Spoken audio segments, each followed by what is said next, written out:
Okay, I believe we're live. Good evening to everybody. I'll just have to sort this sound out when it comes through. Hang on a minute, guys. Hot today now.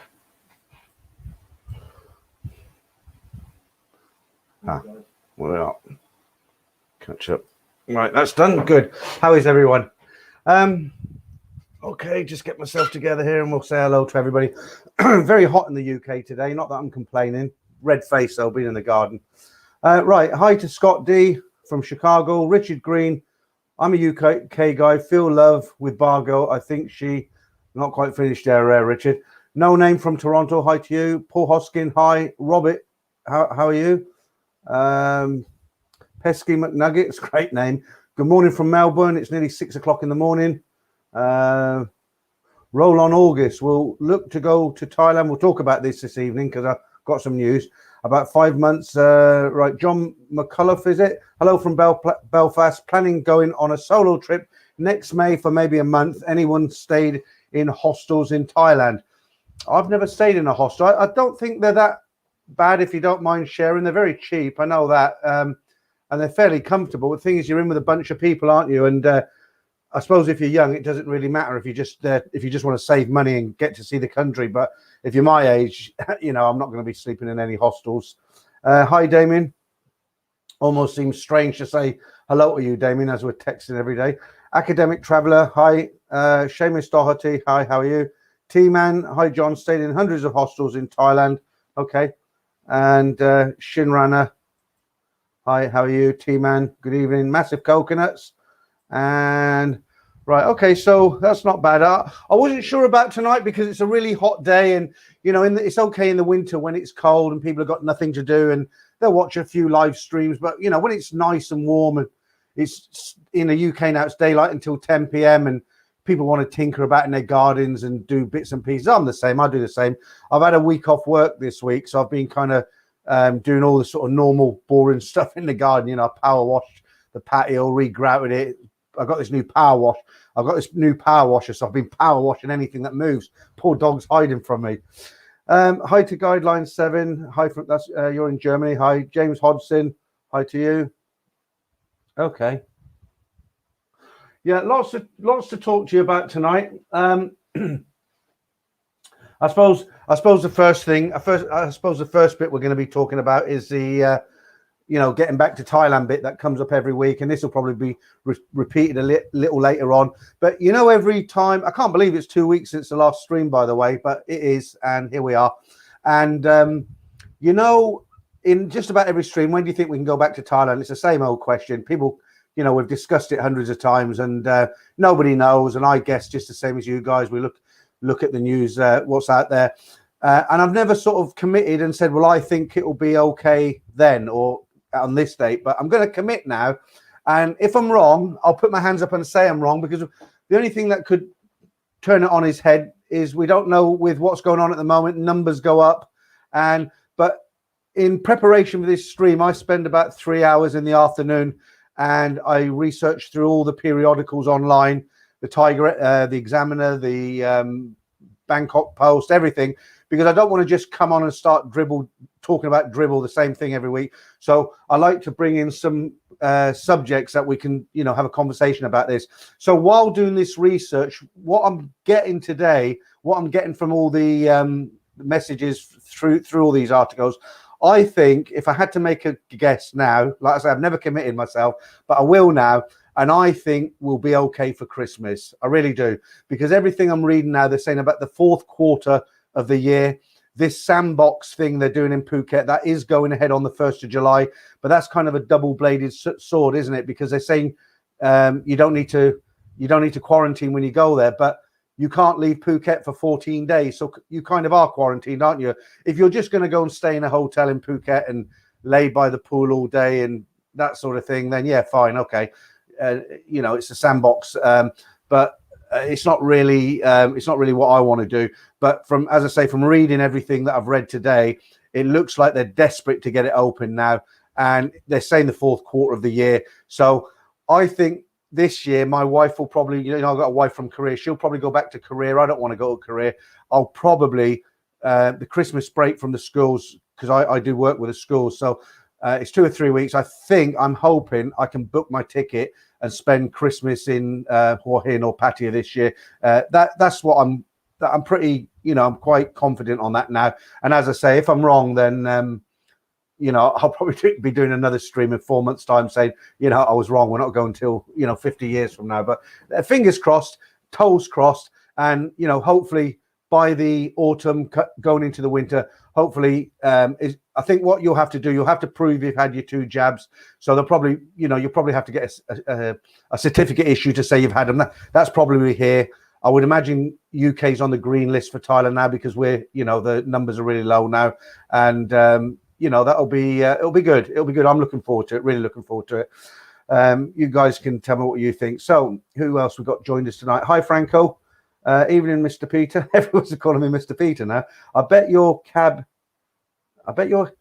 here, my noisy neighbours from your house. Oh, you got a garden party this evening. I feel sure one day I'm gonna be in the co-op on St. John's Road getting a bottle of milk, and I'm gonna get a tap on my shoulder, and it's gonna be you. But so far that hasn't happened, has it? Nicholas Fletcher, evening. Marky Mark, hi from Mountain View, California. Gary Russell, hi from the UK. James Hodson, Kit Cole, hi from Dublin. Moist Crack McGee. I always smile when we say that name. Nice surprise at 3 a.m. Nice surprise at 3 a.m. That's a little bit cryptic, that. What's that mean? Okay, you have to. John McCullough. Peter, I have been learning loads from your channel, especially the car crash stories, and hope to learn from other people's mistakes instead of repeating them. I've actually printed out a comment today because I'm not the guru of bars or anything like that. I've spent a lot of time around the Golga bars and what have you, but I'm not a guru. But the stories that are sent to me, then obviously there's a lot of information there. And I'll just read this comment out to you. Got to have a drink. It's so hot in here. Oh, I don't know if you know, I've got a fan in the background there. It's because I haven't got any windows in here. It's almost like a coffin. Okay, let me just read this. We've got a lot of people coming in now. Kevin Eagles, good morning from New Zealand. Robert, the Phuket sandbox is if you had both jabs, no quarantine, so you have to have at least 7 days in, then after. Sounds a lot of fun, doesn't it? Hello, Peter from Kansas. That's PA Comanche. Yeah, any flying this week? Morning, mate. Who's that? Buzzing Pat here. Hi, Trevor. Trevor's in the stream. Nice to have you here, Trevor. I did actually catch a little bit of your stream the other night, but the problem is they're just really weird hours. It's like either really late at night or I'm doing something. But I do try and get in there and at least catch some of them. I do enjoy them. We've got Les Aloha from Hawaii, Rowan Powers. But yes, if you want to travel to other parts of Thailand, then you have to wait for 2 weeks. Taxi to Lao, hi Pete. Long walk in the countryside today, listening to more of your stories. T-Man, nice surprise at 3 a.m. Thai time. 3 a.m. Okay, so you're in Thailand. So what's the time now? 9, 10, 11, 12, 1, 2. Got it.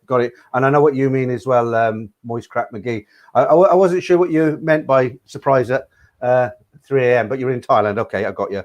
What are you doing up, Trevor? Don't you ever sleep? I know you get up early, but 3 o'clock in the morning is a bit, it's the middle of the night, isn't it? Okay, look, so I'm going to throw something out to you tonight because when I read these stories out, I don't really give too much of an opinion because nobody likes an opinionated person, do they? But these stories that guys send in, these true stories, I read them out and I might say a little opinion at the end of it or the beginning. But a guy, T-Man, that's his username, he's asked me this comment and I thought I'll read it out and I'll throw it out there and just see what comes back. So it says his comment exactly. It says hang on, got to get my clipboard, haven't I bought that last week, £1.99. Got the old clipboard there. Right, T-Man, Peter, guys, we can't have guys making the same old mistakes time after time at the hands of these types of Thai women. We make them sound like monsters. They're really not. My Thai friend gets annoyed at their okay, so he's got Thai friends who know about this. My Thai friends get annoyed at their fellow Thais for doing as they do for money, but equally they say how stupid the foreign guys are who end up the victims. Peter, what about we discuss this on your live stream later today? Well, I find most of these stories funny. There's also a serious side to them, and usually the guy getting hurt, scammed, or worse. So let me put a little bit of an opinion as I wasn't going to put in. I'll put my little bit in, and then you guys can come back and we'll see what everybody thinks. So this is what I think. I think they're not stupid, a lot of these guys. I think they haven't got experience. They've come out of messy marriages. They've had really ugly divorces. They might even have some mental health issues. You know, Patty is like no other place in the world. You know, even now after all these years, if I'll go around these beer bars and listen to these girls, and you know, it's really, you've got to keep telling yourself she's lying, you know, because they do. And nothing against them, they do what they've got to do, and they're actually nice girls, they're good fun, but they do what they do. And with these guys, I don't necessarily think they're stupid. Gullible would be a better word. I just think if you've come out of a messy divorce, some of these guys have been very lonely. They've dated women from dating apps or dating sites in the UK. There's a lot of bitter women here, you know, got chips on their shoulder, and they carry a lot of luggage with them. You know, guys don't want that. They jump on a plane, they go to a place like Pattaya, never been there before. And like I say, I've got a lot of experience. You guys have probably got a lot of experience. But, you know, they walk into these little beer bars, they meet, knock the girl of their dreams, and she starts coming out with these stories. And it's very easy. I've said this many times. It's very easy to say, oh, the guy was stupid. Would he do it in his own country? But they're very good at what they do, guys. They're very, very good. So I think you can't really tell anybody. You can advise people. You can say, look, when you go to Pattaya, let it go in this ear, let it go out the other ear. But believe me, whatever she says, it's 99% a lie. But they've got to go there and get burnt once, haven't they? Everybody gets burnt once or twice. And I think it's very, very difficult to sort of tell somebody and they'll say, oh, right, and not do it. You can only give them some of the warning signs and some tips. But what do you guys think? You know, do you think these guys are stupid? Or no, I'll take that back. They're not, because I've got friends it's happened to, and they're certainly not stupid. They're just, you know, it's like when you put money into a business and the business isn't working, and you've already put that money in, haven't you? So you put your deposit down on the building, you bought all your stock, you're paying all your bills, and you think, well, I'm not making money, but if I walk away now, I've lost what I've already put in. So you put in more money to try and make that business work. And I think it's a little bit the same with these bar girls. You know, they invest their time and their money, send the money, what have you, and they think, well, if I just walk away, I'll lose all this. And they, you know, it's a vicious circle. But you guys let me know what you think, and we'll take it from there. Right, Trevor, haha, working mate, you know me, 3 o'clock in the morning. All right, yeah, fair enough. Let's just say hello to a few more people. I don't know if I can pronounce this name. Deze Zumbo. Good morning from Germany. Don't give up your channel. I'm not giving up the channel. Where did you get that from? TM, I was wondering, since I am from Chicago and have the one-shot Johnson vaccination, does that still qualify for? Hasn't put the end on there. I don't know what in it just says INTE. International travel, is it? ABC Dev, sounds like we'll be good for Thailand from November time. Yeah, I'm definitely going to book a ticket. If we can go this winter, I'll definitely be going. Okay. Right, Ryan Powers. I'm doing everything I can to go back to Phuket this July. The problem I'm seeing is that the flights are really expensive, and that, yeah, how much are the flights? That's one thing I haven't looked at. I mean, usually I go economy. I'm poor, very poor, you know, and normally I'll pay anywhere between sort of 550, 575, Eva Air, Thai Air, economy, direct flight. I mean, what are they charging to Phuket now? I haven't got a clue. I'll be getting up peeing in a minute. I keep drinking all this water. Right. Right. Nicholas Fletcher, the cartoon's getting interesting. Dave and Jason are getting stitched up. Okay, let me give you a few comments on the cartoon. So I was speaking to Simon about them today. I'm going to give you the long story. So basically, my channel was getting a little bit stale. I'll admit that, hands up, because I started the channel in Thailand. I came back and I was doing these stories every week. And I got stuck on about 17,000 subscribers. And I know that's nothing to sort of, you know, it's still a lot of people, but it kind of didn't go anywhere after that. And I just felt a lot of negativity. Like, I wasn't really going anywhere. I brought Simon in to try and bring, you know, some new stuff to the channel. So he does a live stream with me on a Wednesday at 12 o'clock. And he's been doing, Simon, I can't take the credit because Simon's actually been making these cartoons, Nat and Dave, and now Nat, Dave and Jason. But the problem is they take so long. I mean, he has to write a script, literally like a real script. He's not just ad-libbing it. He has to write, you know, Jason said this and Nat says this, and Dave comes into the room and Jason's on the phone. He has to do it as a script. So that's a whole day. And then what he has to do is he has to record the voices. So he has to get Nat, which is the lady in Thailand. So he'll have all the things he wants her to say. She'll sit in front of the script and she'll say, you know, you think you can help me? You know, all the things that come out in the cartoon, oh, Tilak and all this. And then once he's got all the voices, he's then got to do the animations. He's got to put the voices, match the animations, play it all through, then a thumbnail. You know how it goes. And they're just taking so long at the moment. They're so popular. If they weren't popular, we'd probably give them up tomorrow. But they're just becoming so popular. People are like, if they're a day late, people are sort of saying, well, where's the next one? Where is it? And we're probably going to have to make it every 2 weeks because he can't keep up the pace. You know, he's got a factory in Bangkok. You know, they convert containers into office buildings, toilet blocks, things like that. So he's got a full-time job. Plus he's doing YouTube with me, does a stream on a Wednesday. And I said to him yesterday, I said, look, these cartoons are great, but really, you know, you're in the channel and all you're doing is these cartoons. But then he explained what's involved. And he even, you know, these guys, you can get guys in India who, Fiverr, you know, there's a site called Fiverr. You can go on there and say, I need somebody to build me a website or to make a bookings, a hotel booking, whatever it is. And Simon went on there and he was quoted to do these cartoons. He was quoted, and this is the cheapest one. It was $100 a minute to make these cartoons. Now, if you think they take days and days and days. Plus, you know, if you got some guy in an office in India, he's not going to have that humor in there, is he? Because when Simon's in Thailand, he knows the bar girls. He's married to a Thai, so when he's making the story, he knows how to make it humorous. You give it to some guy in India, what's he going to? He don't know, does he? So we'll see. We'll try and keep them going, but they are a lot of work. Hey, what Robert UK? Hey, what I say Ryan Powers can. Okay, right. Kevin Eagles, do you know what the story will be when taking kids to Thailand? They are not immunizing under 18s here. No, I honestly haven't got a clue. I wish I could say check with your local embassy, your Thai embassy, but you know, you're better off, you know, trying to get blood out of a stone, unfortunately. Daz, hi Trev in the UK. There's two and one track trade. Okay. Yeah, I don't want to talk about the big C for too much. Damien, bunny boilers, what's that? Right, Robert UK, morning Trev. Just watched your Boys Town. Was that a clue to where the Buzzing Bar will be? Boys Town. I mean, there's not many people on this stream who haven't been to Pattaya, but Boys Town, it is what it is, what it says. You know, it's an area full of boys, if you get my drift. Okay, Moist Crap McGee. I finally met a nice Thai girl that I trust. Took years, but I don't give her money ever. But I agree that it's the foreigners as well. Why are dudes so desperate and falling for the bar girls? I don't think it's they're falling for the bar girls. I just think it's that they don't have an opportunity to meet sort of real women. Put it that way. I mean, if they're, I don't know, maybe they're not the most handsome man in the world. I don't know, but it's easy, isn't it, with these bar girls? You know, they're not, you know, they're not like these girls anywhere else in the world. I mean, they're very good at what they do. They come across as genuine, and they are a lot of fun. Okay, Damon.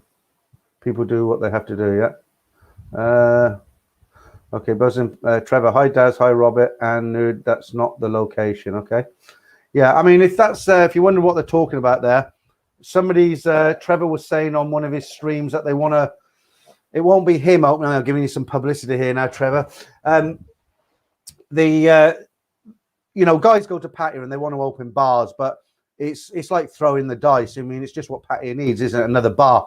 So unless you've got something that really gets people in there, a real attraction, it's you're really taking a gamble. It's a lot of money. It's not a little bit of money. And you open a bar and who knows? Some of them are successful. Some of them, they just die a death. And apparently somebody approached Trevor and said, look, you know, I'd like to do a bar. Can we call it the Buzzing Bar? And Trevor sort of said, well, I don't want anything to do it as far as running it, because that's not what he's about. But it's, you know, if it was called the Buzzing Bar and Trevor kind of did a few streams from there and hung out there when he was in Pattaya, you know, and people knew he was there, then obviously people would come to that bar. And that was the whole idea of it. So it's not Trevor investing in a bar. It's not what he wants to do. And I don't blame him either. Okay. Jatin, I always struggle with your name. Yeah, good evening to you anyway. Scott G, we're all human. These girls just know how to treat us guys like we're in heaven. Yeah, I mean, like I said many times, they're very nice, these girls. I mean, when I'm in patio, I like, because of my age now. When I was sort of 32 in patio, I was in the go-go bars, but I don't really like go-go bars now. And I like to go in these bars on the beach road, big complex of bars. You know, you play this Connect Four and the brick games. You buy them a couple of drinks. You know, they're good fun. I mean, I've never had one be nasty, and you know, they don't start throwing Heineken bottles at you if you don't take one out with you. You know, if you want to just go in there and have a couple of beers, play the Connect Four with the girl, buy her a ladies drink. They're not overly expensive in them kind of bars, and you say thanks, maybe see you again, and you go off. You know, it's not a problem for her. She's had a couple of ladies drinks, and yeah, why not? Okay, D. Hi, Peter. What's your thought on ladyboys? Have you ever been with one back in the day? I haven't. I've got nothing against them. They're just, and I'm not going to go into a big sort of, oh, they're not my thing. I mean, the main reason is I'm married, as you know, my wife's from Korea, so I wasn't kind of unfaithful. But what do I think about ladyboys? Nothing really. I haven't really given them much thought. When I first arrived in Thailand, I found them it was quite funny in a cheeky sort of way. It was like, oh, look, guys with tits, you know. No, I mean, they're very brash. I find them very, very loud and over, you know, the way they talk is kind of like overacting, isn't it? But I haven't really had too much to do with them. I had a couple try and pickpocket me on the stairs in Nana as when the bars closed down one night. They had their hands in my pocket, but I just I held on. I didn't lose anything. So no real thoughts on ladyboys. And I do know there's guys who go to Thailand and, you know, they do mess about with them. It's just something they do when they're in Thailand. But, you know, as long as they're not hurting anybody and everybody's willing, as it were, then, you know, who am I to judge? Right. Paul Hoskin, I bet the heater is not on tonight. Paul, it's not, but the fan is. It's over there. I don't know if you can hear it because I haven't got air conditioning in here. That's the thing in the UK, isn't it? Because we don't have these really hot days too often. When it gets hot, we really suffer. Right. That was a funny question, actually, D. I never had that before. Right. British Airways, £520 direct in January from London Heathrow. Is that return, though? And is that to Phuket? Marky Mark, will you continue the stories when you're in Thailand? If you'd have asked me a year ago, I'd have said no. But I think it's going to be very hard to drop them because there are a lot of people who have subscribed just because of these stories. You might be one of the guys out there and think, well, you know, they're getting a bit boring now. I've been listening to them for a year. They all end the same. And I'm sure that, you know, I get people unsubscribed, like every channel gets people unsubscribed. But I did a couple of weeks, about 6 months ago, I stopped doing them and I put other videos in their place, like 10 favorite dishes of food I like, something like that. And I got so many people writing and say, hey, you know, where's the stories? I joined because of the stories. So I don't know if I'm going to do it every week. The problem is they're just so time consuming. And it's like, you know, I told you that we were going to, Simon and I, when we do these, we were going to make some videos or live stream and we're going to review other YouTubers. And we've had that in the pipeline for a month and a half now, but we just haven't got any time because, like I say, Simon's all week working on the Nat and Dave story and he's got his factory. I do the stories Monday and Tuesday. They take 10 to 12 hours to put the whole thing together. Wednesday, I'm on a live stream with Simon. Thursday and Friday, I like to try and do some, you know, some bits and pieces, like a bit of shopping or something. And then Saturday, I'm on my own live stream here. And it's not just the live stream. I spend about 3 hours in the afternoon looking through all the stories for interesting stuff. And then tomorrow, I don't know if you weren't in the live stream. Do you remember that? Do you remember that video I did with a guy called Michael Parrott? He specializes. He's with an organization who deals with. They give out advice that I don't know how to describe them really, but you know, these fake marriage scams and green card scams and all the sort of things you hear about in the story. Well, his organization, they kind of deal with this. They offer advice. Well, I'm back tomorrow for yet another live stream tomorrow at 8 o'clock, same time. Is it 8 or 9? I can't remember if I said 8 or I think it's 8 o'clock tomorrow, so it might be a bit early, but I've got to get up early Monday morning. So yeah, 8 till 10 tomorrow. So I've got this live stream with Michael tomorrow, and we're going to open it up. It will be a live stream, and he'll be talking about all the I'm just trying to say it in the right way now. He'll be talking about all these sort of green card scam, marriage scams, what you can do to avoid it. If you've been scammed, where you can go, and he'll be offering advice. And if you want to ask Michael questions, then you can, you can ask your question in the live stream tomorrow night. That's 8 p.m. UK time. But at the end of this stream, I'll advertise that again. Okay, so let's do the rates today. So there's not much movement on the exchange rates today. But of course, these were the same ones I had on Wednesday. So you can see what the Thai baht did creep up slightly, but on the satang end of it. So if you said like 40 baht and 22 satang, the 22 bit, that's kind of gone lower in most currencies.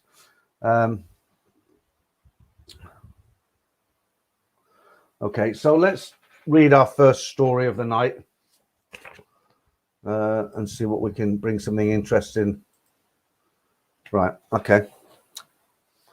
What I'm going to do for you first. We didn't get much back on this thing I opened up. This Miss T-Man, he's asking about these, what the guys can do to avoid these scams in Pattaya and the rest of Thailand. But I did read it out, so I've done my bit.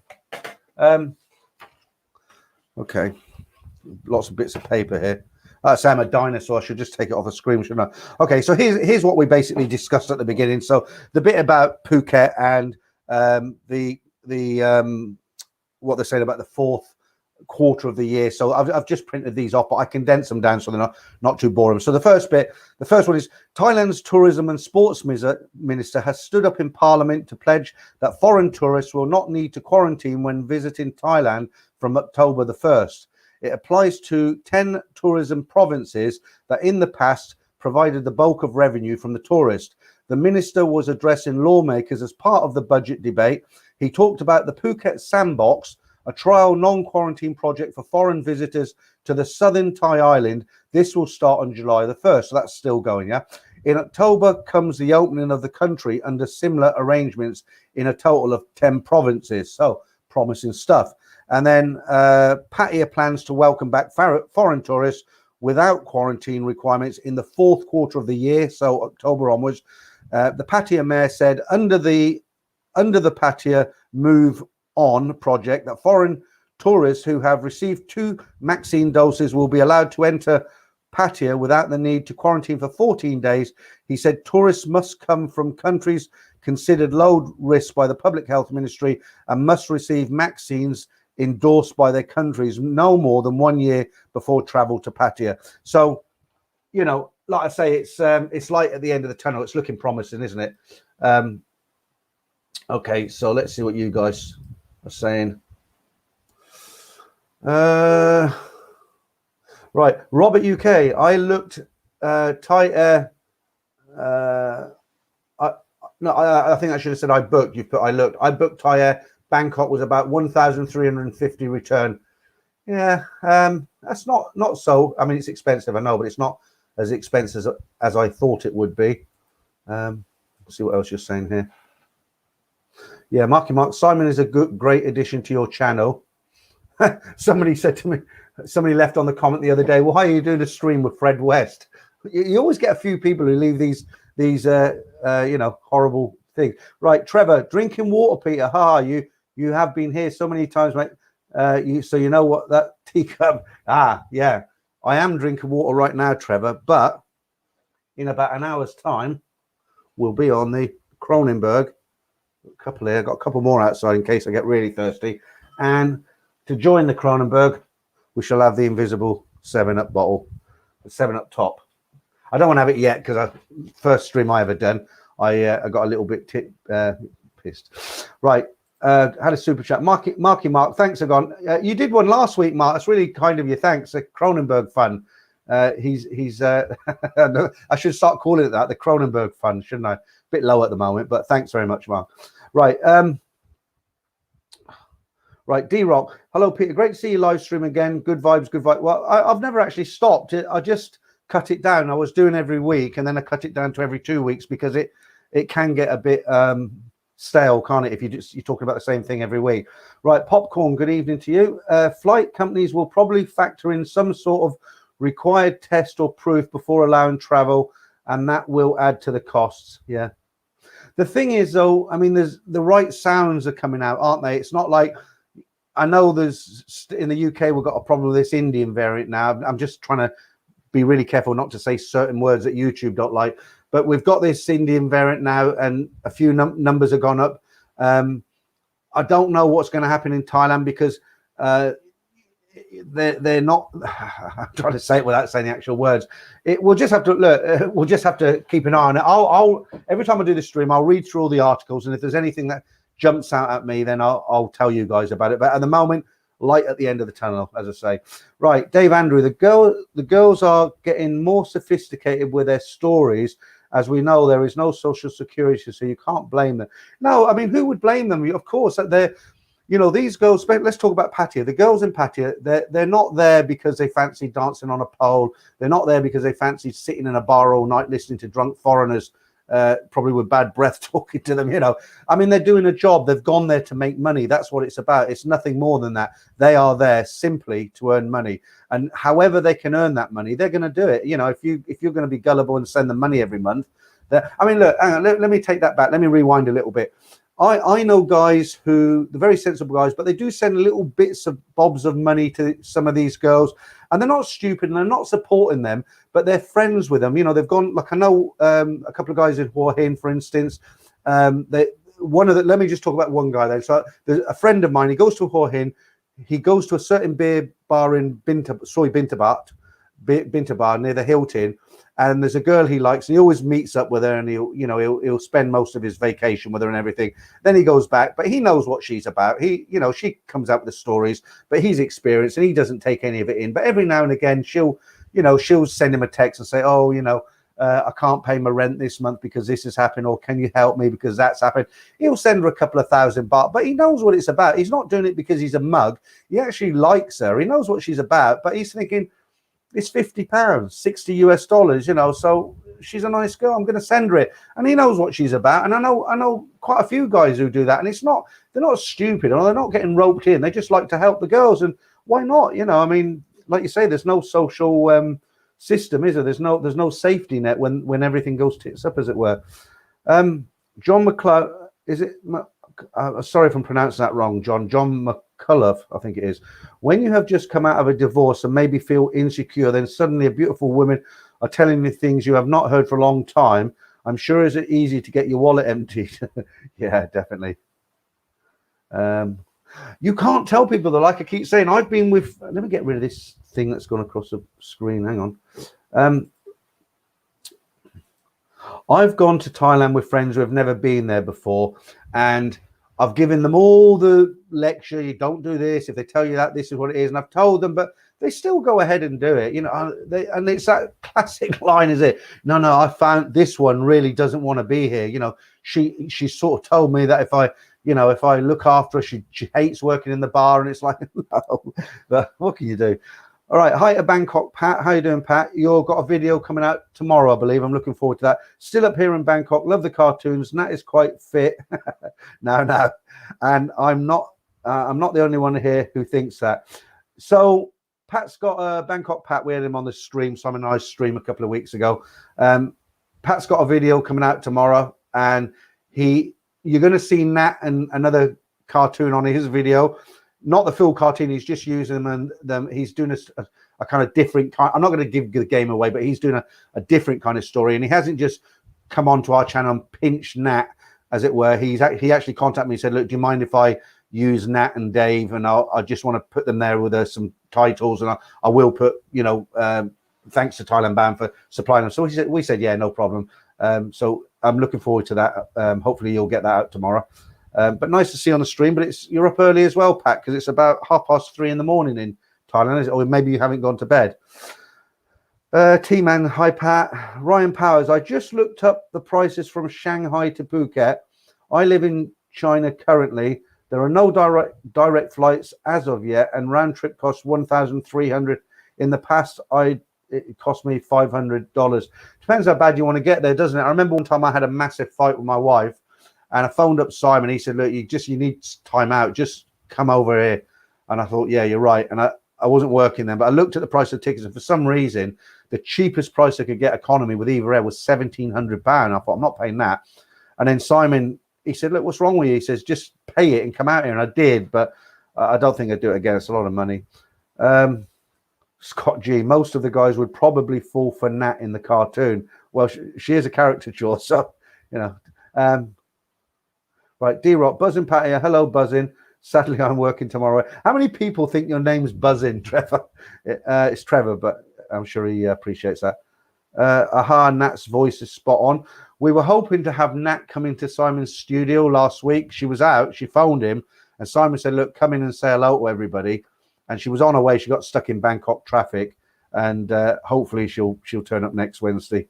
But I don't think she'll come into the shop, because that'll spoil the mystique, won't it? So she'll probably stand at the door and Simon will talk to her and she'll answer a few questions, so you can hear her, but you won't see her, which will cause the mystique part of it, as it were.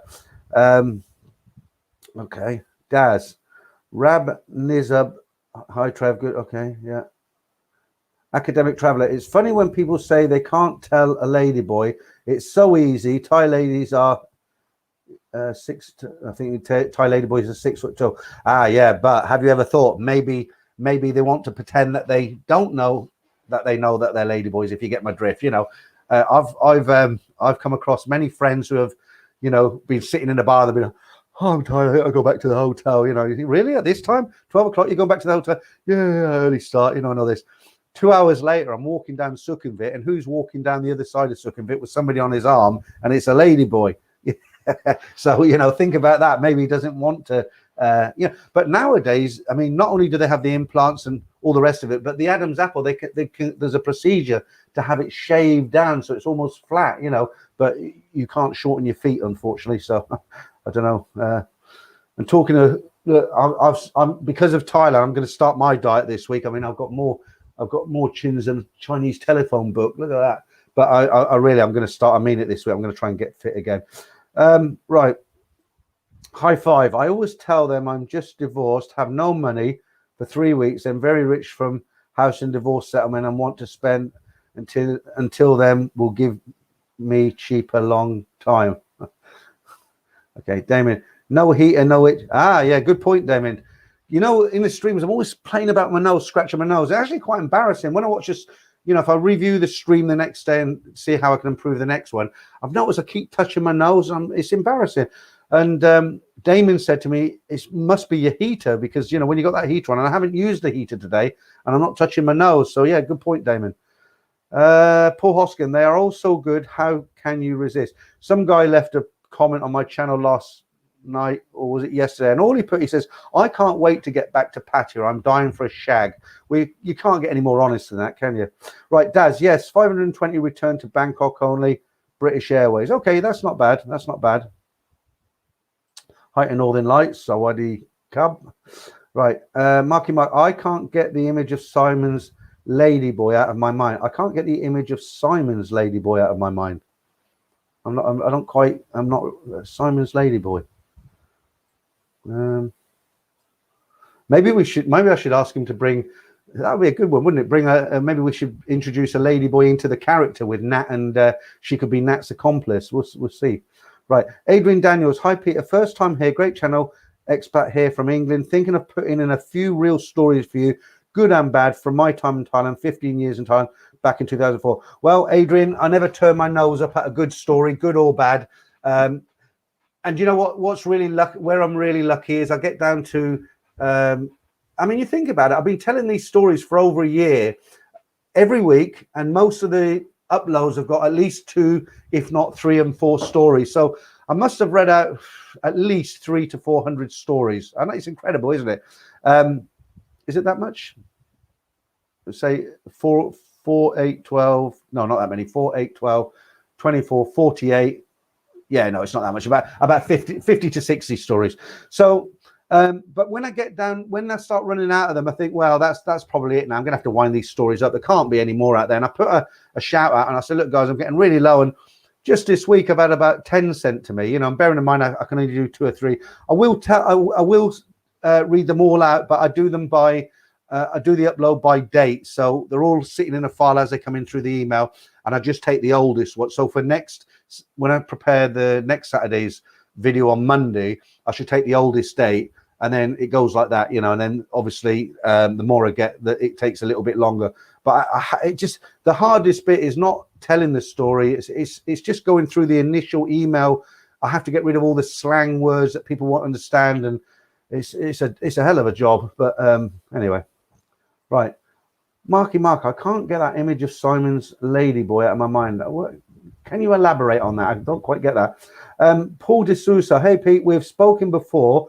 Latest trip, Hong Kong, then over to Thailand, 4 days layover, went to my usual Patty. I have a stable girl, she, okay, it ends there because they only give you so many characters. But yeah, your name's very familiar, Paul, actually.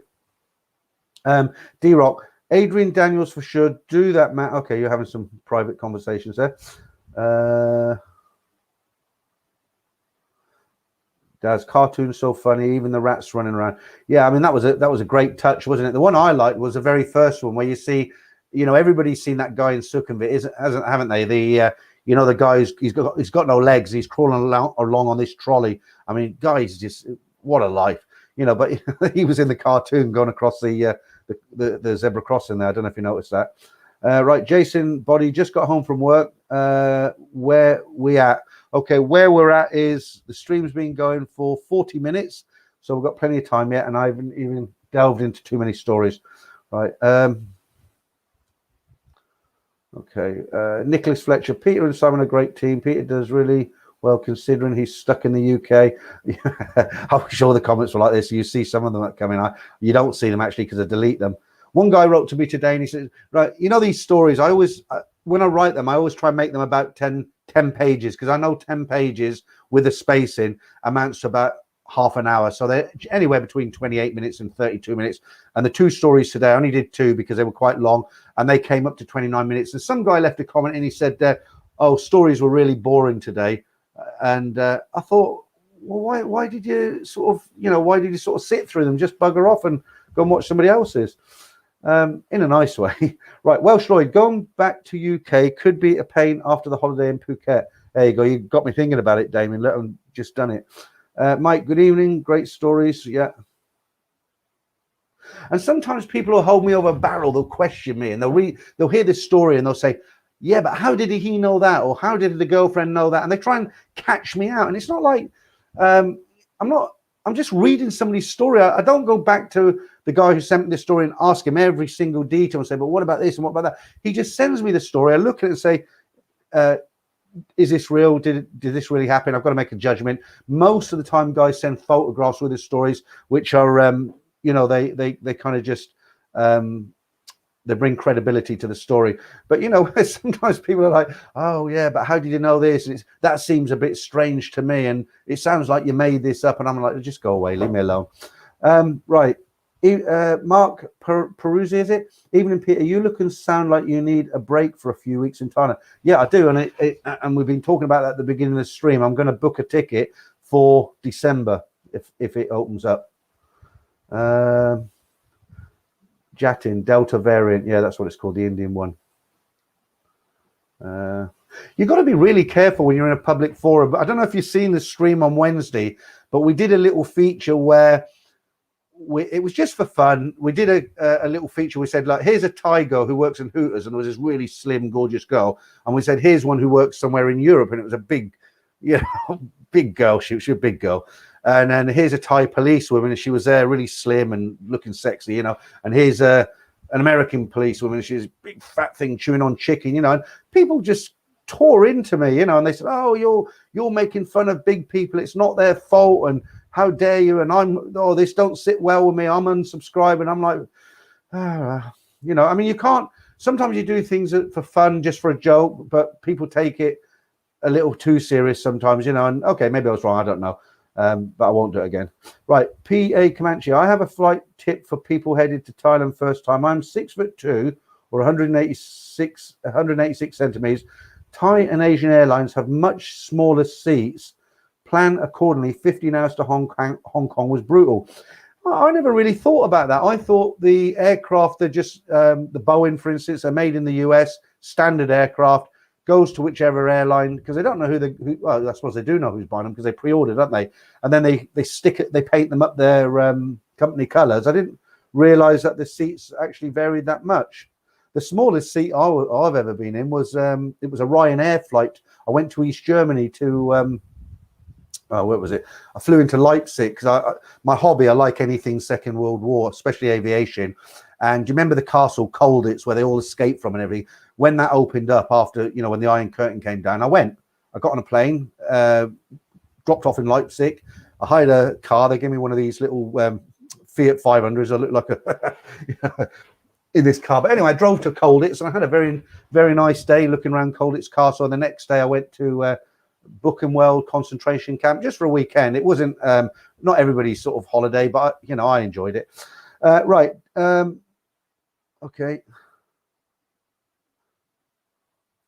Right, Kevin 556. Bangkok Pat is excellent, so underrated. Well, I said that from day one, didn't I? That's why I promoted him so much. People said, "Oh, you know, you promoted it because it says paid promotion in this stream," but that's because StreamYard, the software, they let me use it for free. I just mentioned them, and they're like, "Oh, now we know why you promote him." But I only promoted him. I don't get nothing. I promoted him because I genuinely think the guy's got great videos and his channel is underrated. I mean, they're really well put together, especially the editing. Right, Welsh Lloyd, wonderful thing, the block feature. If you don't want a bar girl asking for money when you get back home, okay? Oh, yeah, all right.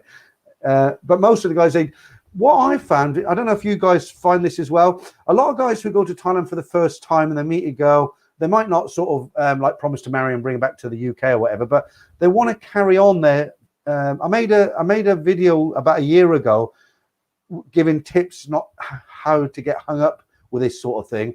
And one of the things I'd said in there at the end is, you know, when you go there for a couple of weeks, you hit Pattaya hard, you're a 2-week millionaire, nothing wrong with that. You're buying the ladies' drinks, you're ringing the bell, you're out and about, you know, you're 17 again or 18 again.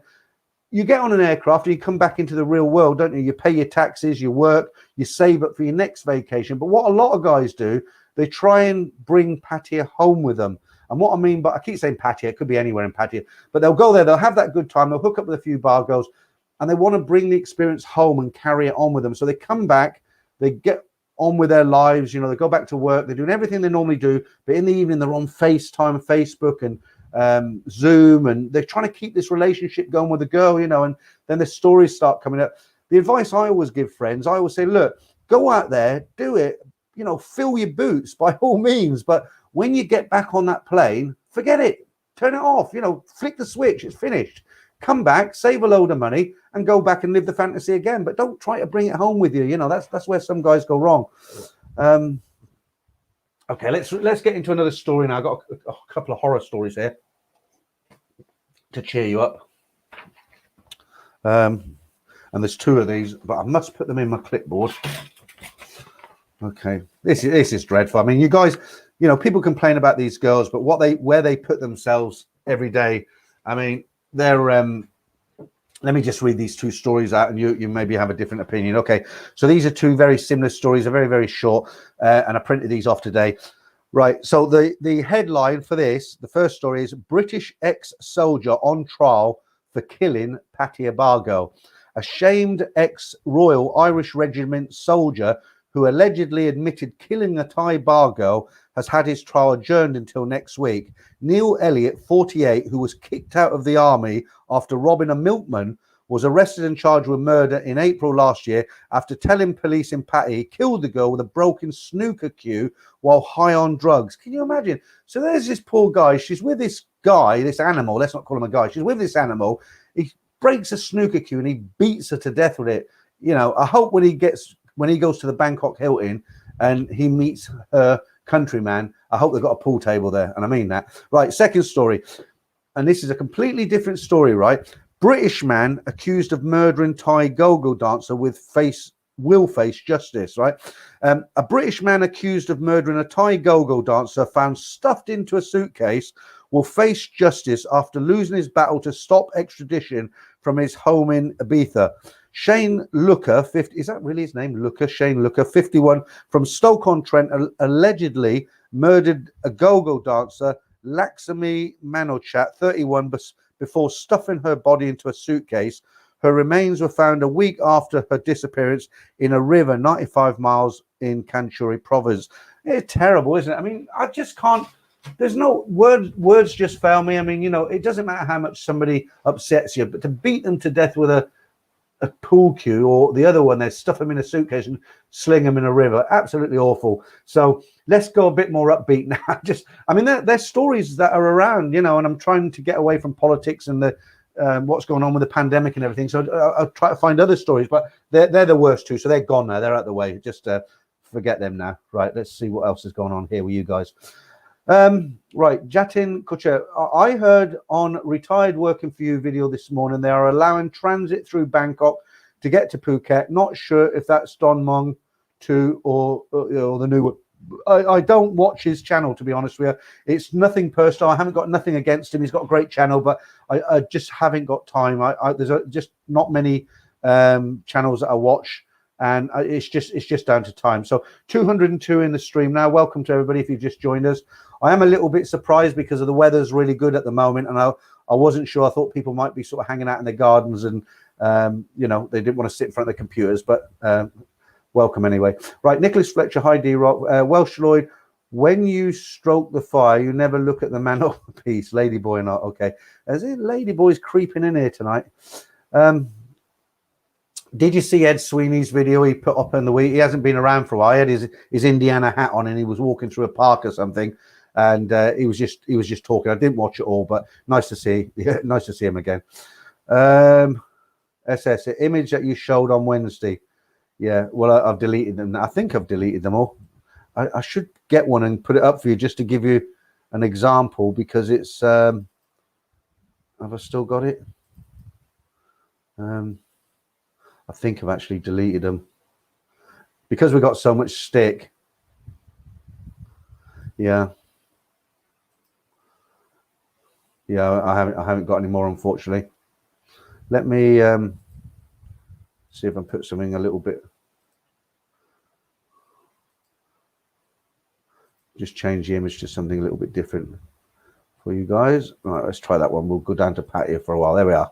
Anyway, that should put a smile on your face after talking about these guys murdering these other girls. So hopefully that'll much more pleasant scene, something you'll be used to seeing there.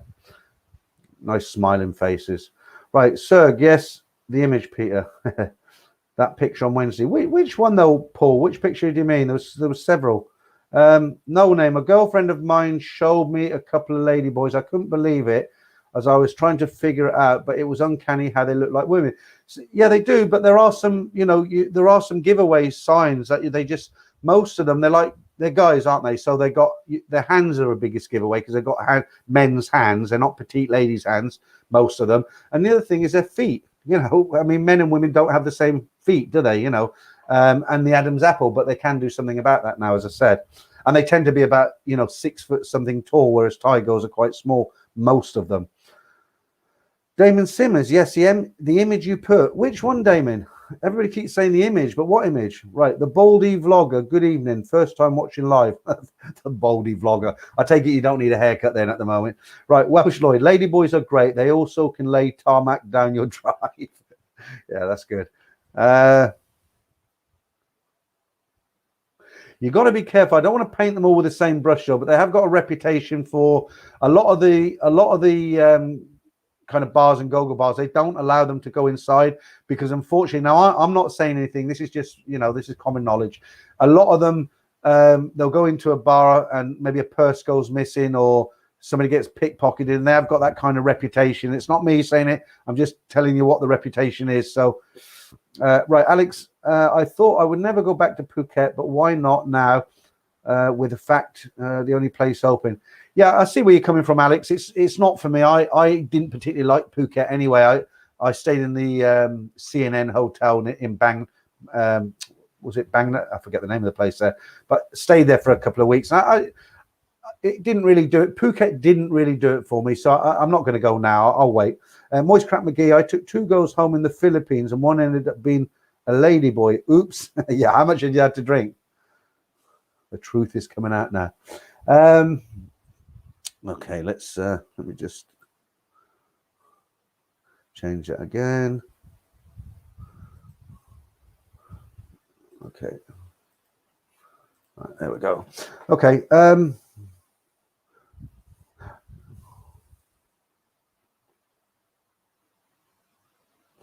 ABC Def. All the stories are great. Learning from all of us. Keep them going. Okay. I would have thought most of the guys on this stream are let me try and put this chair up a bit. That's it. A bit higher now. Looks like I'm sort of slumping away there.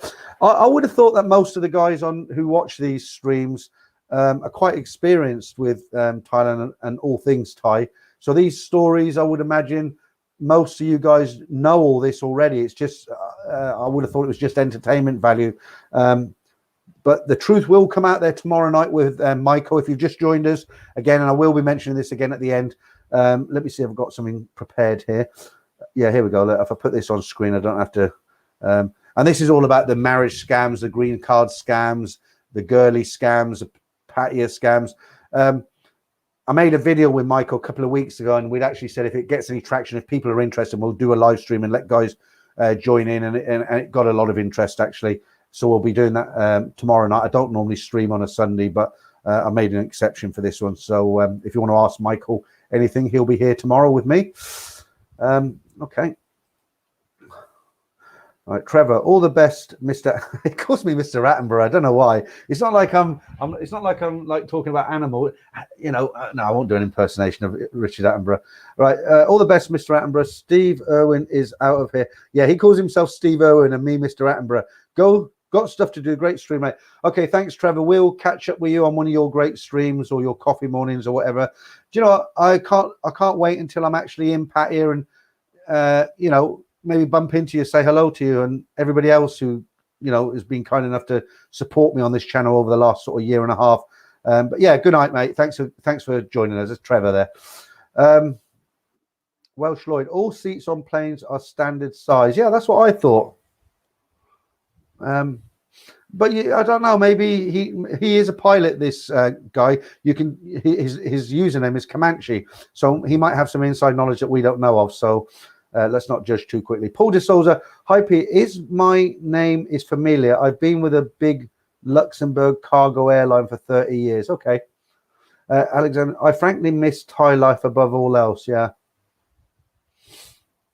Like I said, if you've just joined us, my wife, who's Korean, she's probably going to go home for Christmas to see her family if she can get there. And you know, I don't really want to go to South Korea. I mean, obviously I've been there because I'm married to a woman from South Korea. But, you know, given the choice of South Korea or Thailand, then obviously it's going to be Thailand.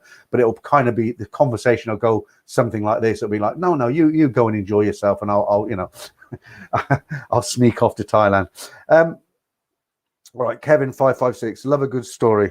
Right, the old hooter's gone again, Damien. Notice that's twice now. Right, Paul just hi Pete. Yeah, read that one. Good afternoon. Okay, T-Man, nail on head about bringing Thailand home. Pesky nuggets, haha, a couple of horror stories to cheer you up. Yeah, well, you've got to get the horror stories out of the way in the beginning of the night, haven't you? So that when I tell good, nice stories, they come across, make you they're pleasant. They lift your spirits, as it were. Yeah, Alex, poor girls. It doesn't even begin to explain it, does it? Those poor girls. Yeah, and you think about their families. You know, they got a lot of them will say they don't tell their family what they do. I mean, I think their families, a lot of them, they'll turn a blind eye. But, you know, what they'll generally do is they'll say they're going to work in Bangkok as a cashier in a restaurant or a cashier in a clothing department store or something.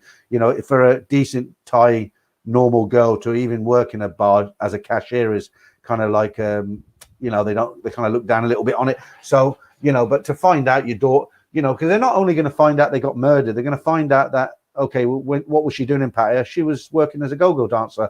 I mean, that's for the family. How devastating is that? But then she was killed and put in a suitcase and thrown in. Oh, do you know what? Let's finish this. I don't want to talk about it anymore.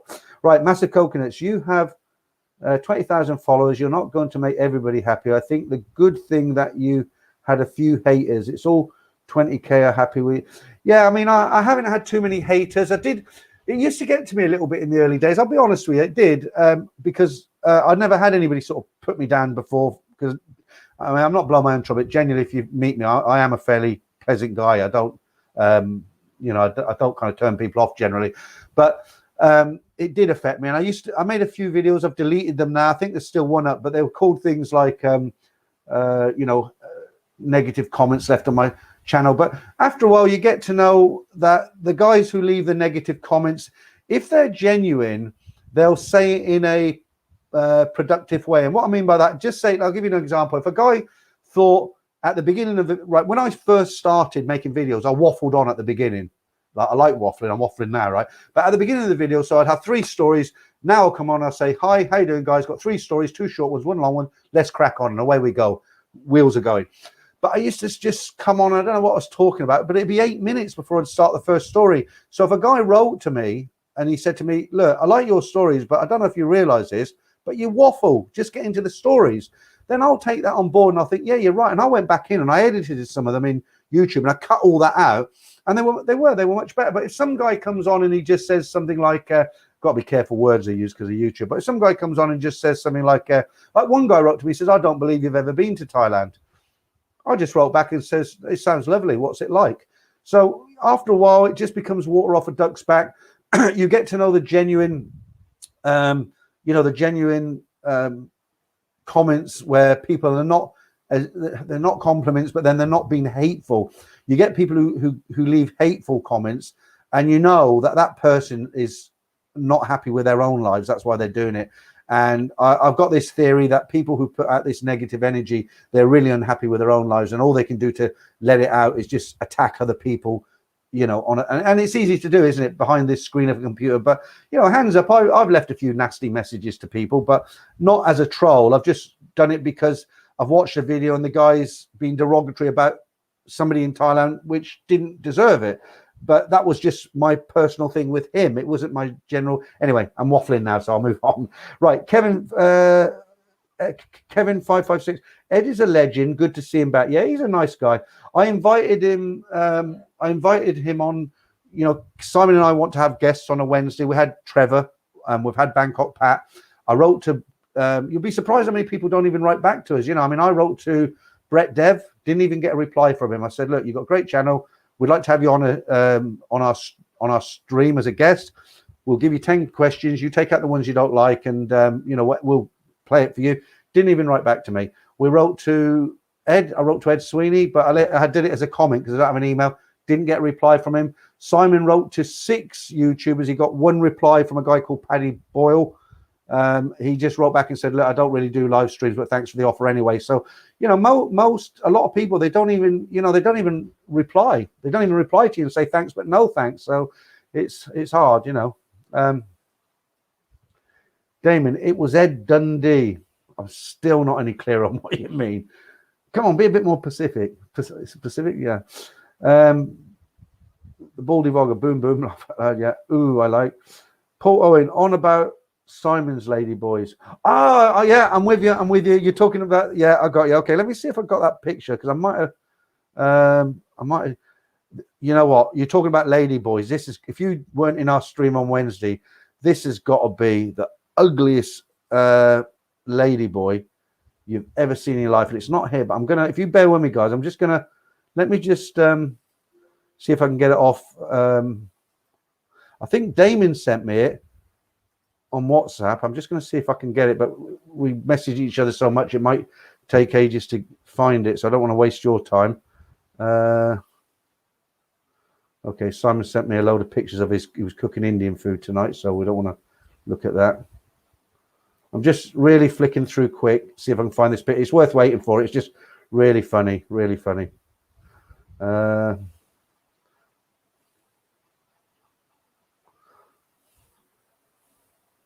I don't think I'm going to be able to find it. Damon, you're watching this, aren't you? So, Damon, if you, that picture, because you originally sent it to me, I'll open line up, and I know it's there, but it's going to be back so through so many messages. The one with the guy where he's got 1 foot on the rock. If you're watching this, send it to me now so I can, if you can, and I'll show everybody else. What's that black thing on your face? I'm just going back through these to see if I can find it, but there's so many messages. I don't think, that's why I'm saying if you can send it again.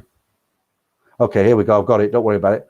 I've got it, but it's like with other stuff, they want me to see it. Just, Damon, if you're watching this, send me that picture of the lady boy on the rock with a foot on the rock. Yeah, I can't do it now because it'll take up too much time. All right, let me get back into this. Sorry, guys. It's such a fun. Yeah, it's. I was winding Simon up. Damien found me a picture of the ugliest ladyboy in Thailand, and I put the picture on here, and I caught Simon on a hop, and it was funny. Anyway, let's hope Damien sends it. I'll look out for it. All right, Alex, damn, need to find that legit massage business. Yeah. Oh, there was a story about massage parlors that I printed out. Yeah, here. Just organise my bits here. Wow, hour already. Right. The headline on this one is over 80% of massage shops in Pattaya closed permanently. The Eastern Spa and Wellness Association say 80% of massage shops in Pattaya have closed forever, with fewer than 100, oh dear me, fewer than 100 still able to operate. How many do they have then? Currently, restrictions in the eastern province of Chonburi mean massage shops, spas and saunas have been closed for nearly 2 months. There are now fewer than 100, but some of the ones considered permanently closed could still reopen if and when tourists return. Until then, the association considers them permanently closed. There's only 100 massage parlors left in Pattaya. Love to know how many were there before they closed. Still waiting for Damien to send that picture. Has he sent it? Oh, I hope he sends it. Ah, got it. Good man, Damien. Right, so what I've got to do now is delete it. Right, save as. It's worth waiting for, guys. Stick with it. I'll just put it somewhere easy to find.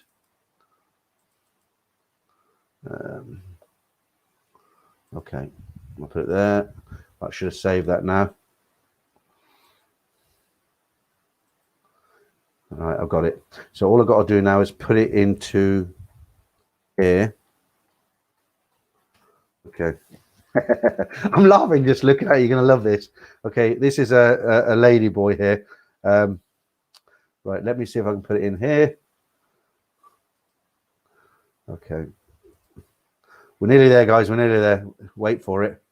Right, there we go. Okay, are you ready? Here we go.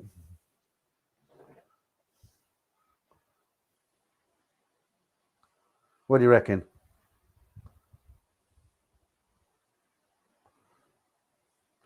I mean, I've seen some lady boys in Bangkok and the rest of Thailand, but no, I've never seen one that looks like that. Somebody will probably write to me now and say I'm being, nasty to him. All right, I think we've seen enough of that.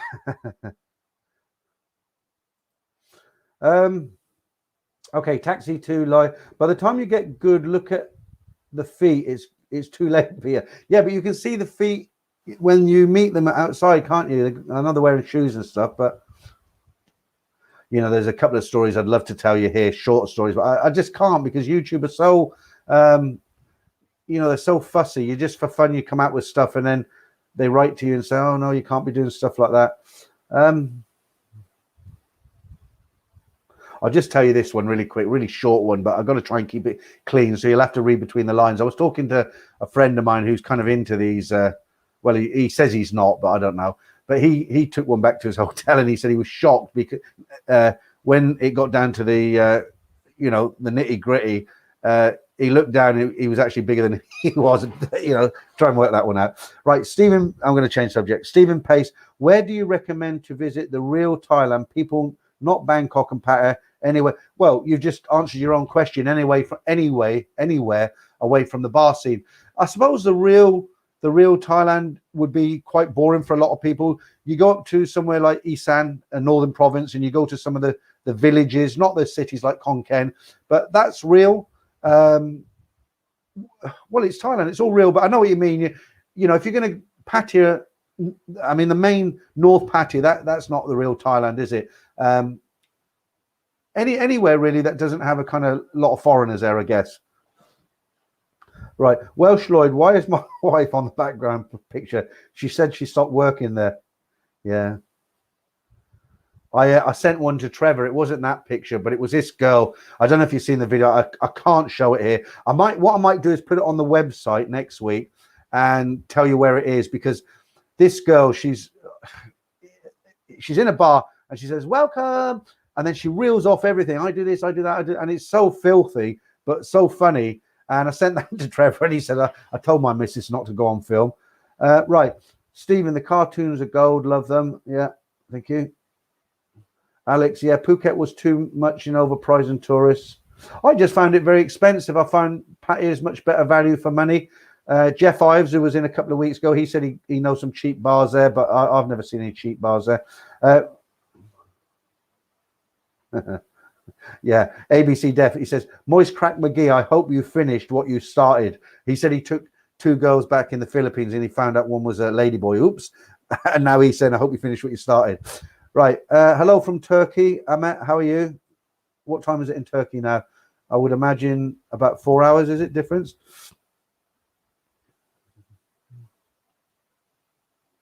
Right, Seamus Doherty, will we ever see Thailand again? Yes, we will. We will, definitely. D-Rock 7977, Alex DuPont, yeah, I just hope I get to experience it soon. I don't want to go there. High five. Would you say Pattaya is cheap, Hua Hin, middle, Phuket, expensive?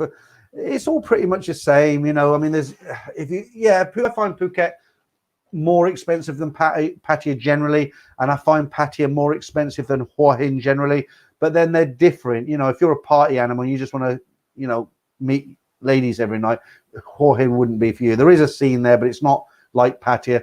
Phuket is, well, there's just a lot more kind of groups, Chinese and Japanese, and you know, it just pushes prices up, doesn't it?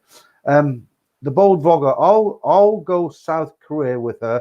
It looks amazing. Yeah, I mean, it's probably changed a lot. I haven't been back for a lot of years with her, and she doesn't come from Seoul. She comes from a place called Busan, which used to be called Busan. It's on the south.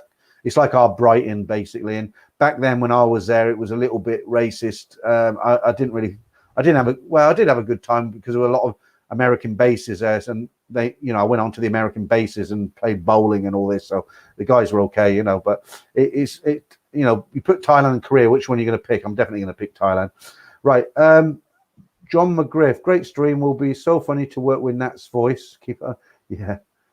Well, we don't, you know, I know who does the voice for Nat, and we could say, look, here she is, but we don't want to do it because it creates a sort of kind of mystique, doesn't it? Just hearing that voice, you know. I've actually had guys write to me and say, oh, I find her voice so sexy. Who is she? You know, but right. Does Hua Hin have a big go-go and bar scene? That's from Tony. It doesn't have a go-go bar scene, but that's a good thing and a bad thing because they have a palace there. The police, it's not strict. I mean, they're not, you know, out there watching you, but you know, if you get these like Russian mafia move in, they don't last more than a couple of days because the police are right on them. They try Hua Hin, they want to keep it clean and nice. You know, you don't see hordes. A lot of the foreign tourists there are Scandinavian, Swedes, Belgium, that sort of thing. Not so many like you'll get in Pattaya, but there is a good bar scene. There's a couple of good bar areas. You've got Bintabat, which is next to the Hilton Hotel. That's probably the liveliest and probably the most expensive. But then you've got Soy 80, Soy 82. They're just beer bars, but they're good beer bars. So it's not like if you go to Hua Hin, it's not like there's nothing to do. There's plenty to do. It's just not in your face. So if you go to Pattaya, you know, you can come out your hotel and it's like, as soon as you walk out the front door, you know, you are the king of Pattaya, aren't you? If you've got a few pounds in your pocket. But Hua Hin's not like that. It's much more relaxing. I like it because, you know, I pay 50 baht and sit around a pool all day, and then I'm going to have some nice Thai food in the evening, a few beers. And, you know, if Simon comes down with me, we'll go and visit, you know, Soy Bintabat. So it's nice, but it's different. It's all down to your age as well, isn't it? When I first went to Pattaya, I was 32. So, you know, Hua Hin I would have thought was very boring. But at 61, of course, I think Hua Hin is, you know, but I will be going to Pattaya when I go back because I just need to, you know, I need some excitement in my life, really. Right, Mark, treat all the Thai girls with respect. If the shoe were on the other foot, I wouldn't want to be dancing for 50, 60-year-old women. Yeah, I mean, you have to treat them with respect. They are nice girls. We know what they do. It doesn't mean you have to be disrespectful or make fun of them or, you know, I know guys who get, you know, part of their fun night out is treating them like idiots and telling them, let's not go there. Right, Paul Hoskin, I like waffles. They are delicious with butter. Okay. Right, T-Man, no man overseas. The Thais I know tell me because they think many foreigners like tattoos on bargos.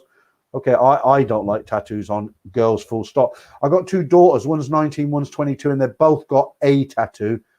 Funny enough, my youngest daughter's got a Buddha on the top of her leg. And I said, what the hell did you get that done for? You realize if you come to Thailand, you have to keep that covered now, don't you? Because it's offensive and you can't tell them. Right, hi to the Norwegian from Norway. That is his username. He's called the Norwegian and he does live in Norway. I wasn't, you know. This name again.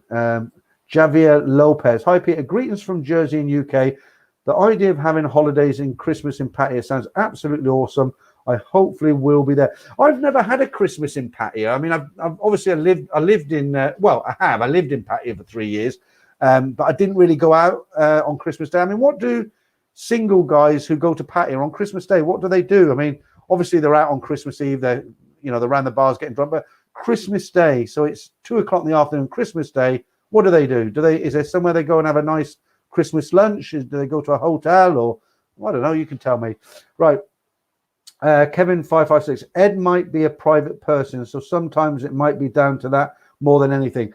Yeah, that is true. But on one of his live streams on the Wednesday night when he was doing them, I left on his comment. I said, "Look, Ed, a lot of people have asking us to do a stream together. How would you like to do a stream with me? We'll do one together." And he actually said genuinely, he said, "I'll think about that." He said, I really will think about that. And it came across as positive. But yeah, I do agree. He could be one of these people who just likes to keep himself to himself. That's fair enough. You've got to respect that.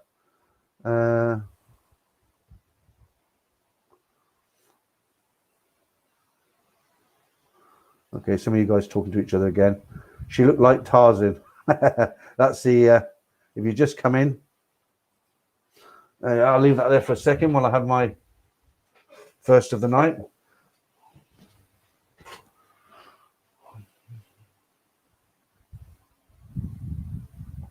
I'm just trying to show some of these. Sometimes YouTube hides comments and I don't know why. They're not offensive. So I've shown that now. Right, let me get rid of that. Right, it's a record, 1 hour and 15 minutes, and I haven't had a beer yet. Oh, it's not as cold as normal. I put them in the freezer, which is just over there. And because I don't want to keep getting up, I haven't got a squeaky door, but because I don't want to keep getting up, I bring them in here, but they feel almost, they're not warm, but I don't think it's going to be as nice as normal. Here we go. What deja vu, isn't it? Groundhog Day.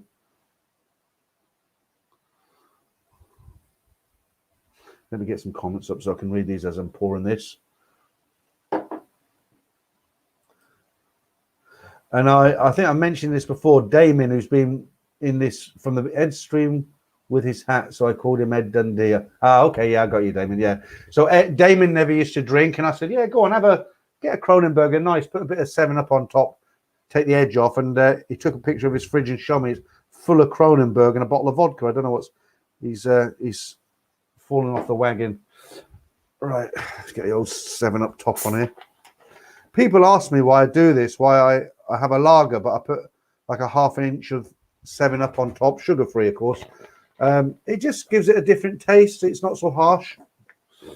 Okay, and this is let me just top this up. Okay, cheers, whatever you're drinking, guys. I hope you got a drink. So you freaking need a flake in the top of that. Look at 99. Right, cheers.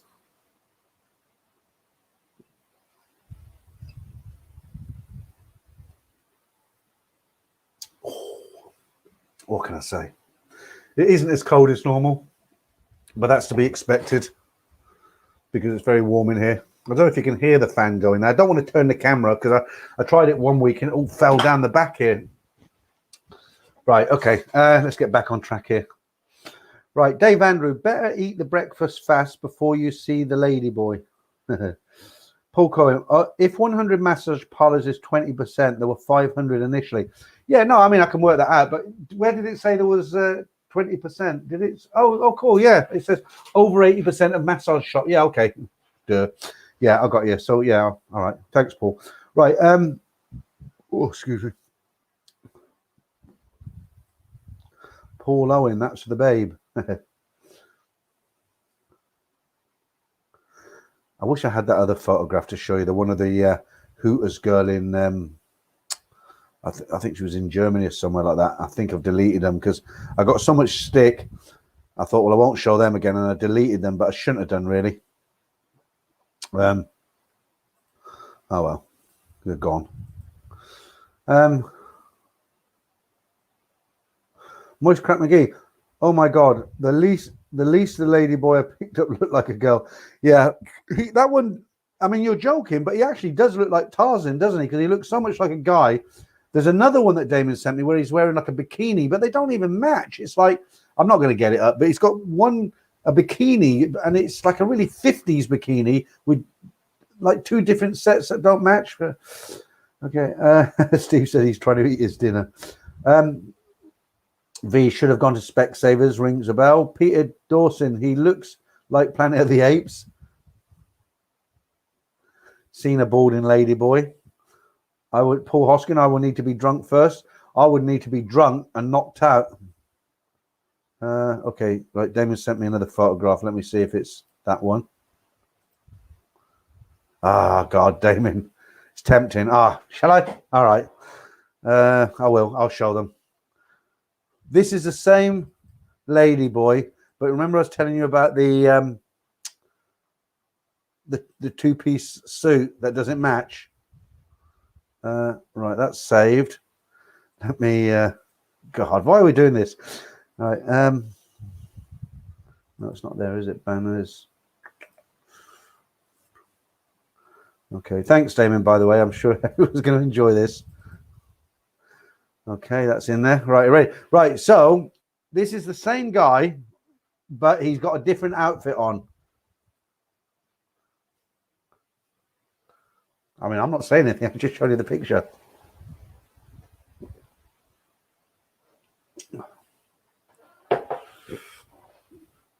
Right, that's enough of that. No more. No more. Okay. Right.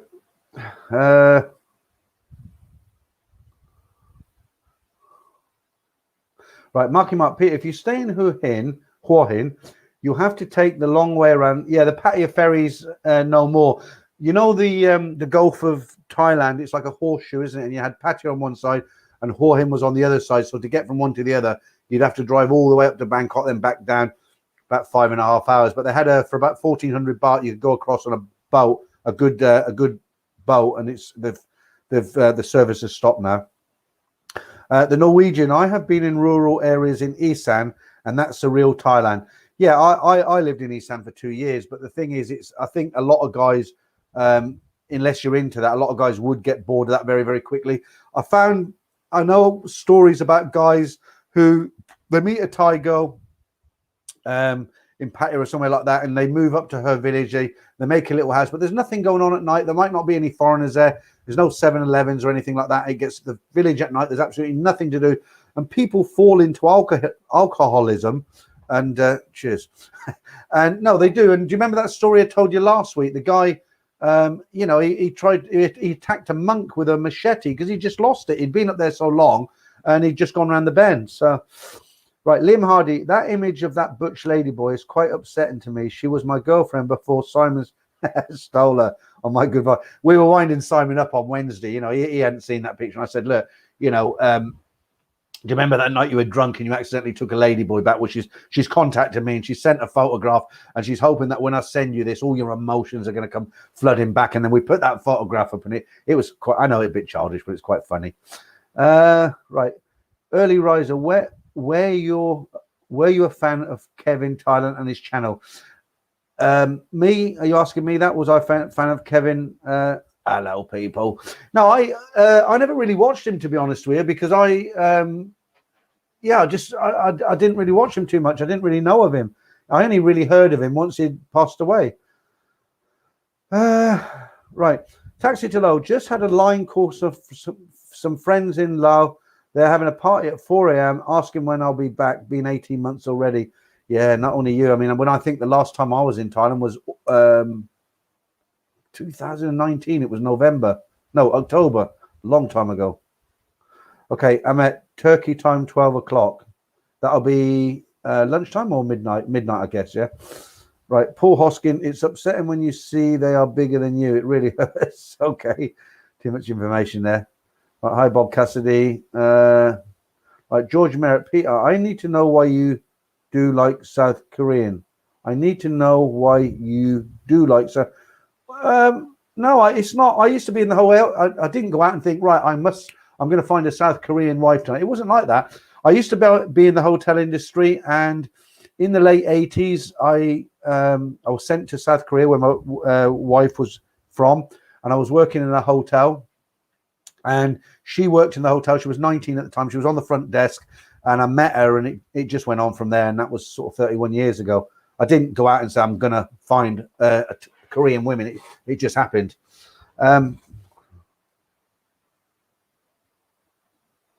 Right, Damien, when you're gonna fire up that Cronenberg?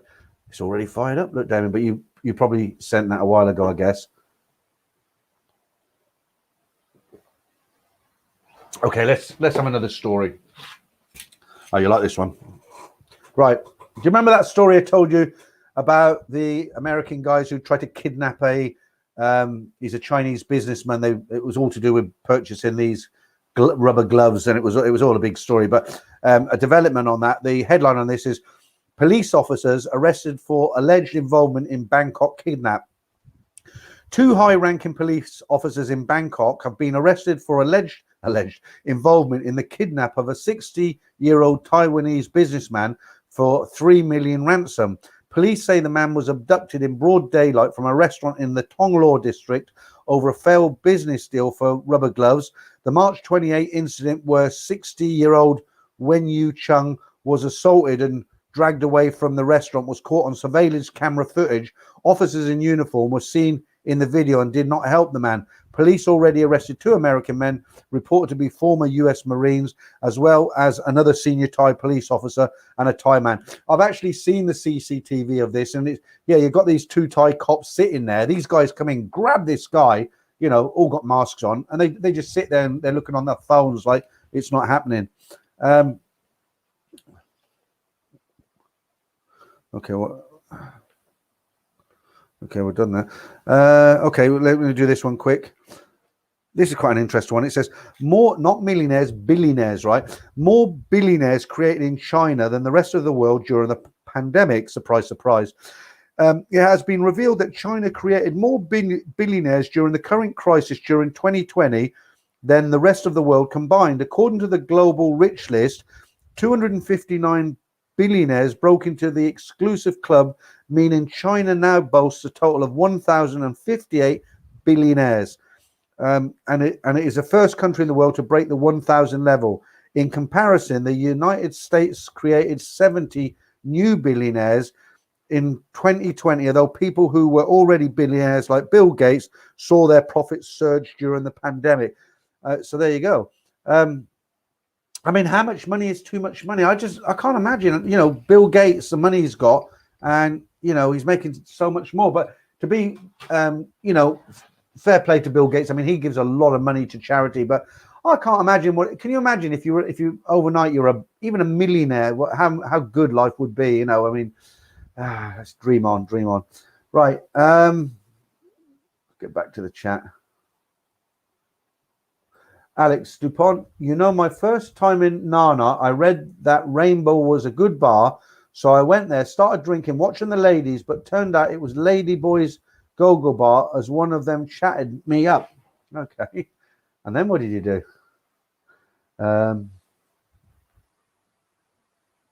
Right, D-Rock, Peter, shows around Hua Hin when you go to Thailand. Johnny does a lot of videos in Hua Hin. Johnny, there's something happening. We were supposed to have him on our stream last Wednesday. Something happened, but we might have him next week. But if you're interested in Hua Hin, there is a lot of videos. There's so many Thailand YouTube vloggers. I mean, you can just about find what you want on YouTube, anything about Thailand. Okay, D-Rock 1977. It's insane how a lot of them look like Western. Thankfully, there is some signs. Okay. Bob Cassidy, thick girl. Okay, Paul Hoskin. On Christmas, right? So this is in answer to what I was saying. What are you doing, Patty, on Christmas Day, right? So on Christmas Day, you go to the bar for a turkey sandwich. Okay, can't read that. Right. Chamco, thanks, Peter, for a great show. Have kept me going for many months. Okay, thanks, appreciate that. I didn't realize, this guy who's coming on tomorrow, Michael Parrott. I'm doing a stream tomorrow with him about all these rip-offs and everything.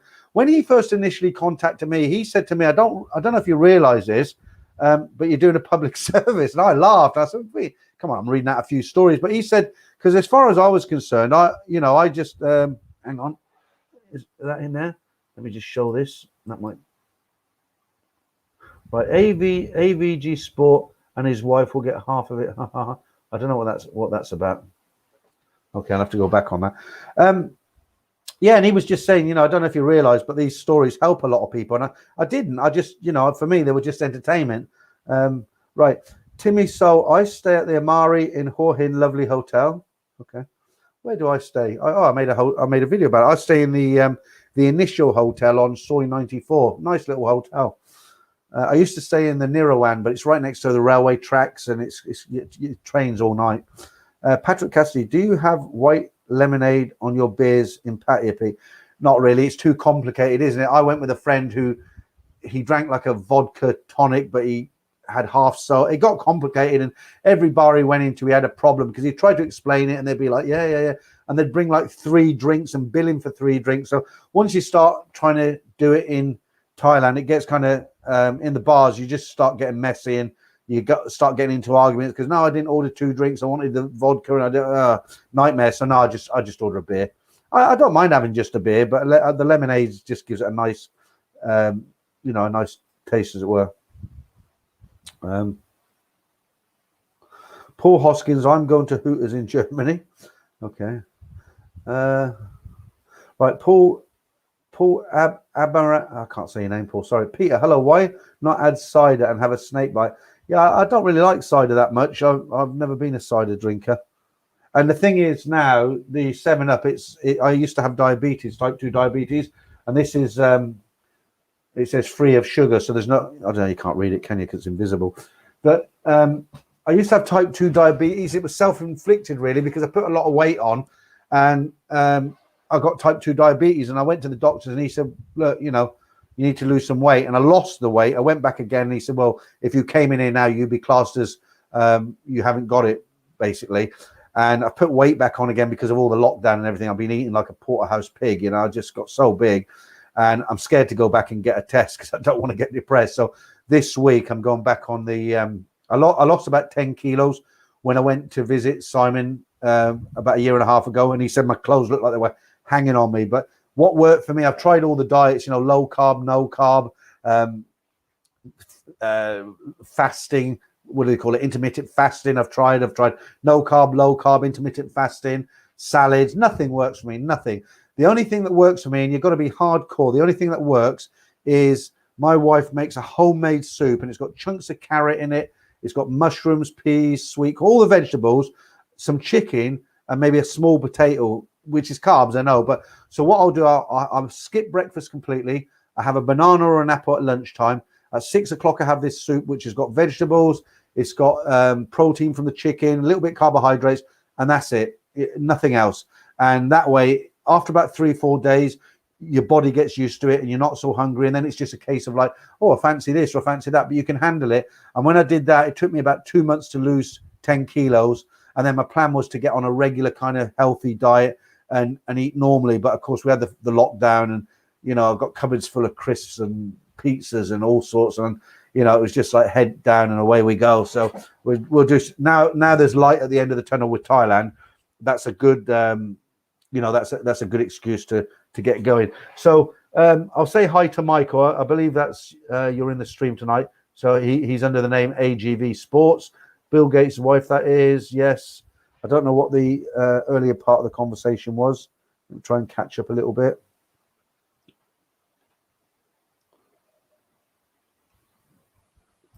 Right, John McCullough. Peter, love them or hate them, ladyboys will always be a big topic of conversation.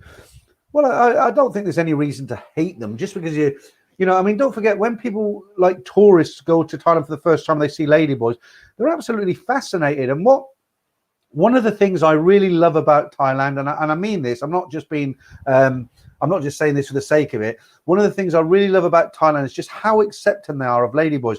We had a guy here where I live, He dressed like a woman. He didn't look like a ladyboy. I mean, he had a 5 o'clock shadow. He had biceps bigger than me, you know, and his feet were about size 15. I don't know. And he used to walk through the high street, and you look at him and you just think, you know, do what I'm trying to say it in a nice way. You know, do what you want to do. You're not upsetting anybody. But I used to look at him and think, really, you know. But what I like about Thailand, nobody judges them, and they're actually, not only do they not look down on them, but the Thais actually welcome them into society and make them feel, you know, like, yeah, it's fine if that's what you want to do. And it's a real big part of Thai society, Thai culture, and I think it's great, you know, that they only in Thailand would you know, are they so accepting of this. And people automatically think that ladyboys all work in the entertainment industry. They're all prostitutes, or they're all working in the bars, or all hanging around Soi 4 trying to pickpocket. There's lots, if you open your eyes, there's lots of ladyboys who've got regular jobs. You know, they work in hairdressing shops, they work in nail bars, you see them working in regular shops. When I used to import from Sampeng all the jewelry bits and pieces, there was a ladyboy who used to pack all my boxes for me, you know, and there was never any thought of, she never cracked any funny jokes or pinched my bum or anything like that. She was straight as a die. So, you know, I mean, it's good that they're so accepted. Right, Damien, good God Almighty, can't wait to get back to yeah, I feel sorry for Damien, but then I guess there's a few guys in the stream like Damien. He's got a very nice, I don't know, let's say partner that he's been with for quite a while. Nice girl. I've seen photographs of her. And Damien, they grow a bit of rice up there just to keep her busy. They opened a kind of Thai restaurant which got destroyed by a flipping storm, and he hasn't been able to, you know, obviously he makes phone calls, and he goes on Zoom and all the rest of it, but you know, that's his partner. He lives alone in London, and he can't, you know, he just wants a cuddle, don't you, Damien? You want a cuddle, you know, and he can't get one. So I'll give you a cuddle, Damien. But yeah, I mean, there must be a lot of guys who want to get back for that reason. Okay, thanks, Marky Mark. I'll put that up there.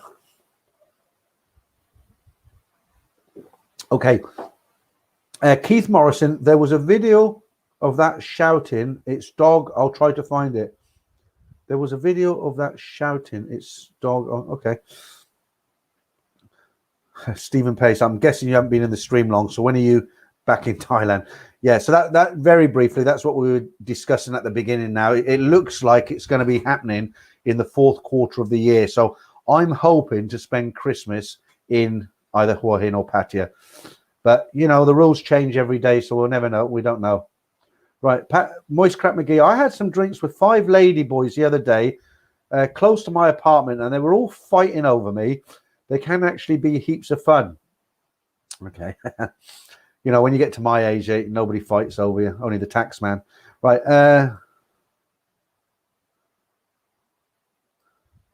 Where are we? Liam, I did Pattaya for Christmas one year. There were plenty of British-style bars and did the full month's Christmas dinner spread. Sad to hear last week that 3 of them have closed now. Yeah, I used to, when I was in Pattaya, I mean, it's quite a while now, a while ago, but I used to go to that, it's on Soi 7, Pig and Whistle. I think it's called something else now, but, or somebody said it's closed down. Great breakfast in there. I used to get the breakfast about 2 in the afternoon, and that was it for the whole day. Okay. Right, Stephen Pace, when you are back in Thailand, I would like to meet a YouTube celebrity and have a chat over a drink. I'm not a celebrity. I'm just a guy who makes videos.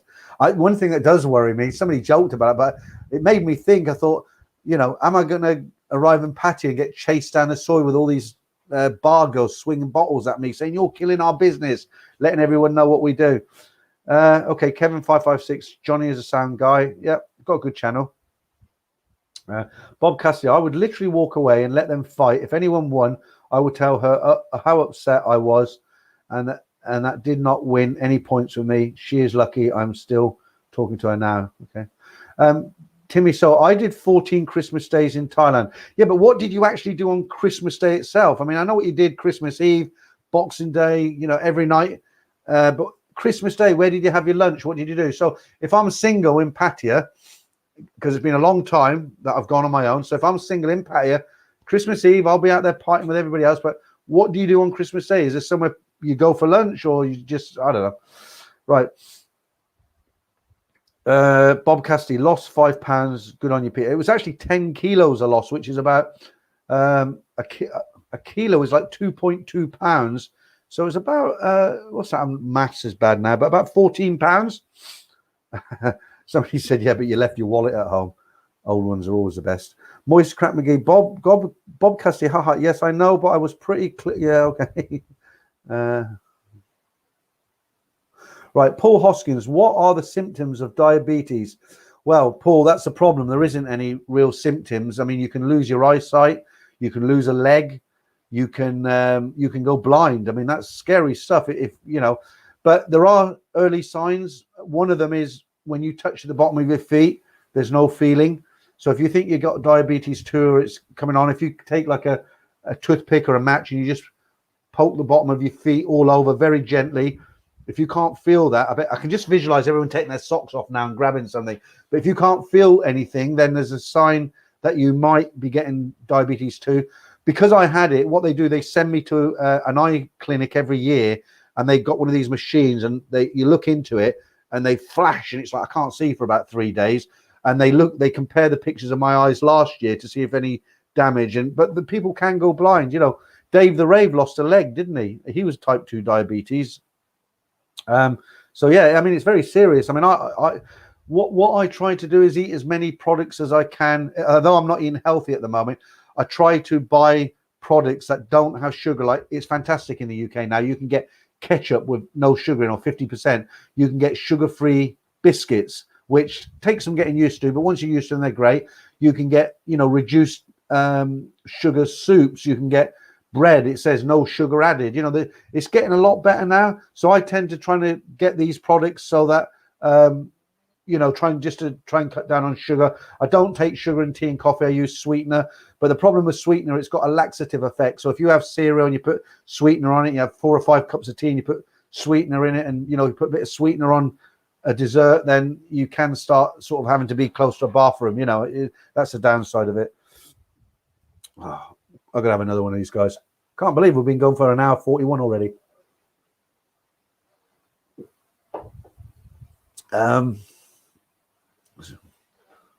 This beer is not very nice. It's actually, what I should do, Simon, sometimes you'll hear a load of clanking when we're doing videos together, and he's leaning down. He's got a mini fridge under his counter, and when I'm talking to him, he's like in there drinking whiskey and all sorts.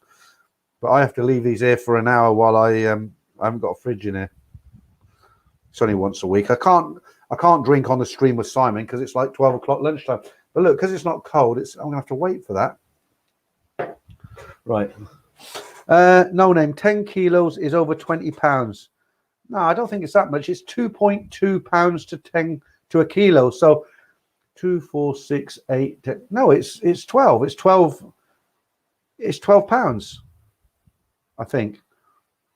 Right, Paul Patia. Good morning from Patia to all. You lucky man. So it must be about, I'm guessing it's about 20 to 5 in the morning there. Bob Cassidy. Hang on. Sam, new member. All right, thanks for joining up, Sam. Nice to have you with us. Right, okay. You'll get to watch videos earlier. The Saturday stories I upload on a Tuesday, you'll get to watch them depending on what level. If you're gold or silver, you'll get to watch them early. Right, Steph Trevor, why do you have green screen of Patia when you've never been there? Yeah, right. Well, remember what I was talking about earlier, guys, with the trolls and stuff? I just read that out. I'll put that up there. So he's obviously advertising his channel there.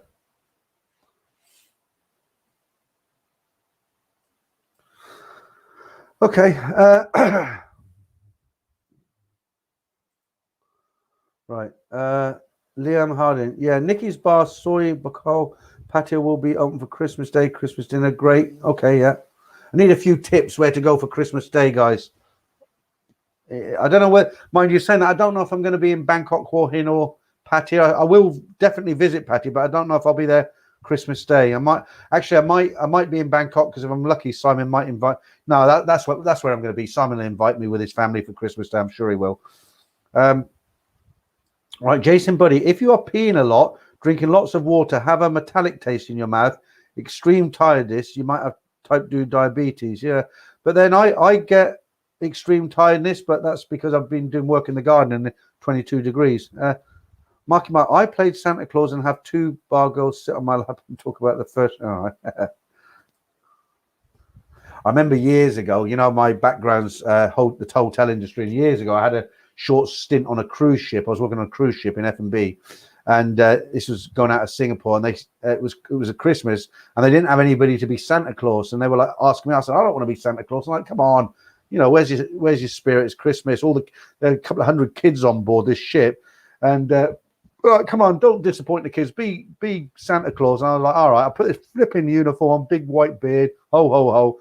Came down the stairs and I had this sack and it was full of chocolates and biscuits and stuff that the plan was I was going to come down the stairs, say, have you been good, blah blah blah, open the sack up here and start throwing out all these goodies. And swear to God, came down the stairs, I got jumped. The kids jumped me, took the bag off me, and just ran off with all the chocolates flying in the air. But that's it. Yeah, never again. Okay, D-Rock, we're still doing these conversions here. 2.2 kilos, 10 kilos, 22. All right, look, I'll take your word for it because I don't know. I don't really care, to be honest with you. So I'll just take your word for it on that one. Paul Patty at 4:42 a.m. Yeah, you've just missed Trevor, Paul. We had Trevor from Buzzing Patty on a while ago. Okay.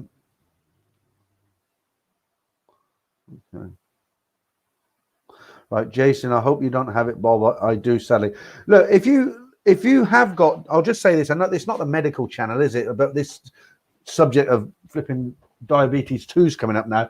But let me just say this. If you do get, we're not talking about diabetes 1, that's totally different. But if you do get diabetes 2 and it's through overweight, which is why I got mine, it's not too late.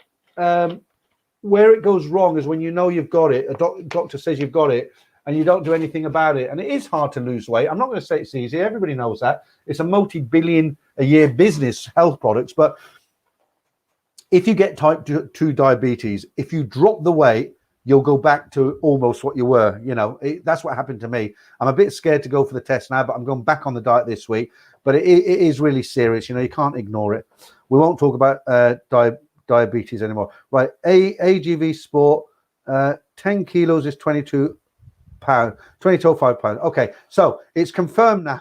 I lost 22.05 pounds. So okay, we know now. That's the second confirmation, and that'll be. Let me put a little advert on there for tomorrow. There we go. That's for Michael. I'll leave that there for a bit. I don't normally do streams on a Sunday, but I have advertised this earlier in the channel in this stream. But I will be back tomorrow at 8 p.m. We'll see if we can keep it going for a couple of hours. But it'd be nice if you guys could join us, and Michael will be there. You can ask him what you want, anything about scams and marriage scams, all that sort of thing. Oh, that's nice of you, Damien, to say that. Let me get rid of this for a second. Put that up there. Right, Tony, love your cartoon video clips, please. Hope there are many more to come. Yeah, we talked about that earlier. There will hopefully be many more to come. Simon makes these, but the frequency of them might not quite be as often because they are a lot of work, and Simon runs his factory in Bangkok. Right, Paul Patty, come to Patty for Christmas, Peter. We can have all together. Dark Side Gentlemen's Club will be rocking. I don't think I'd like to spend Christmas lunch in a dark gentlemen's club. I mean, I'd like to be somewhere at least where it's daylight and it kind of, maybe somewhere on the seafront or something, a nice, those nice open Thai restaurants, or a good bar with a real nice spread, a buffet that's done properly. Maybe the guys, English guys, put on a proper spread. But to be in a Christmas day in a flipping dark, dingy place, I don't know. Okay, so let's get rid of that one. I'll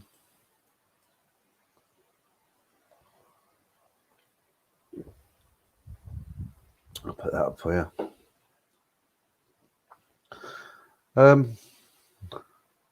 People watching this, if they come in late, they're going to think they've landed on some kind of a medical channel, aren't they? Okay. Right. Let's do another story. I'm running out of time now. About 10 minutes left now. I don't like to go over 2 hours because I do get real tired. All right. Here's one for you. And this is a story printed out from the news channels today. Okay. So a recent one. Oh, that's better. The problem drinking beer, it all comes back up. Right. The headline on this is Australian man is found shot dead in Phuket.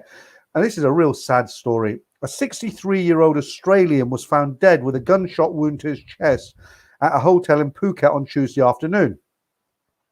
An apparent suicide note was found near his body. Police said the man was found dead on a chair in room 2313. There was a gunshot wound in his chest and a revolver on the floor near him. A handwritten letter and a passport were on the table in the room. Police said that, according to the note, a foreign man had threatened the man and his wife. This led to his wife leaving him, and he was unable to contact her. He had filed a complaint about his wife being missing with Patong police. The letter also said that the foreign man had continued to threaten him. After having lost everything, ending his life was the only way out. The letter said he asked anyone who read the letter to find his wife, give her his apology, and tell her to take care of herself. My question is, well, where did he get the gun? But isn't that sad? Obviously it would have been a Thai wife, and he's obviously got himself mixed up in some dirty business there. And what else we got? Okay, here's another. I'll just get through these really quick. So, I'm always saying to you, like, if you're smoking e-cigarette, don't do it in Thailand because they will have you. They take it very, very serious. And sometimes people will come back to me and say, oh, I've seen photographs of hundreds of people using e-cigarettes in nightclubs in Bangkok and nothing happened. Yeah, well, they might be lucky. I've used an e-cigarette in Thailand. I don't anymore, and I wouldn't. But, this is just to show you that they're serious about it. 2 suspects arrested for allegedly selling e-cigarettes and vaping products, right? 2 suspects have been arrested in Sia Rasha for allegedly selling e-cigarettes and vaping equipment. A team from the Region 2 police have arrested 2 suspects at a shop in Nong Ham yesterday afternoon. Police seized 52 e-cigarettes, 290 bottles of liquid filler, and other items used for vaping. The suspects both claimed that those items did not belong to them. They claimed they were just workers who were working and selling them at a shop for the boss, and claimed they did not know the items were illegal. Both men also claimed that they did not know who their boss was exactly, their name, or how to contact him. So they didn't grass him up, basically. I'm just trying to get through a few. I haven't got many more because I've printed all these out. I don't want to waste them.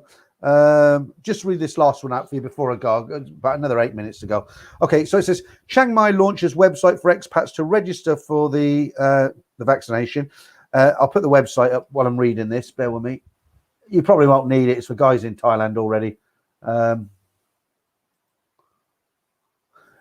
that's actually a Thai website, but there is an English translation on there. So this story is the northern province of Chiang Mai has launched a website where foreign residents can register to be vaccinated. Foreigners who have not been registered through the Non-Prom app can now do so at the Kampang Weng website. They will need to provide their passport, and vaccination will be carried out.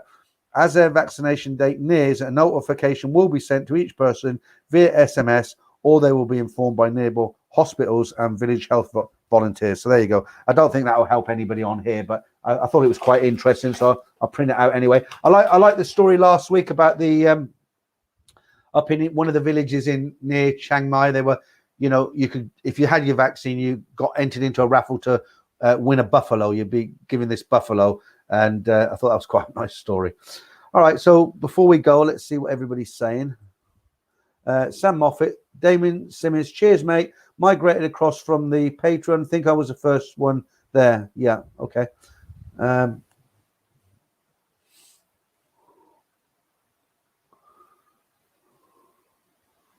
Yeah. Right, so Paul Conlon, I'm hoping to be in Pattaya at Christmas. We should meet up. Yeah, I mean, I'll meet anybody who watches a channel who's over there.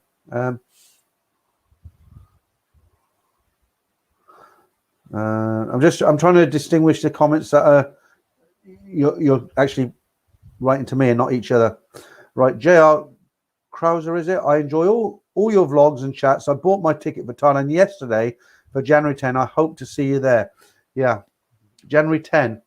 I might not be there January 10. If I'm going for Christmas, I'll probably go sort of the 2 weeks leading up to Christmas and maybe leave after, around the sort of first week of January, because I do work part-time and I can only get away during school holidays because I do, at the moment, I'm working, I do some contract work with a local county council, and it just gives me a reason to get out of bed in the morning. Otherwise, if you haven't got to get up, you lay there all day.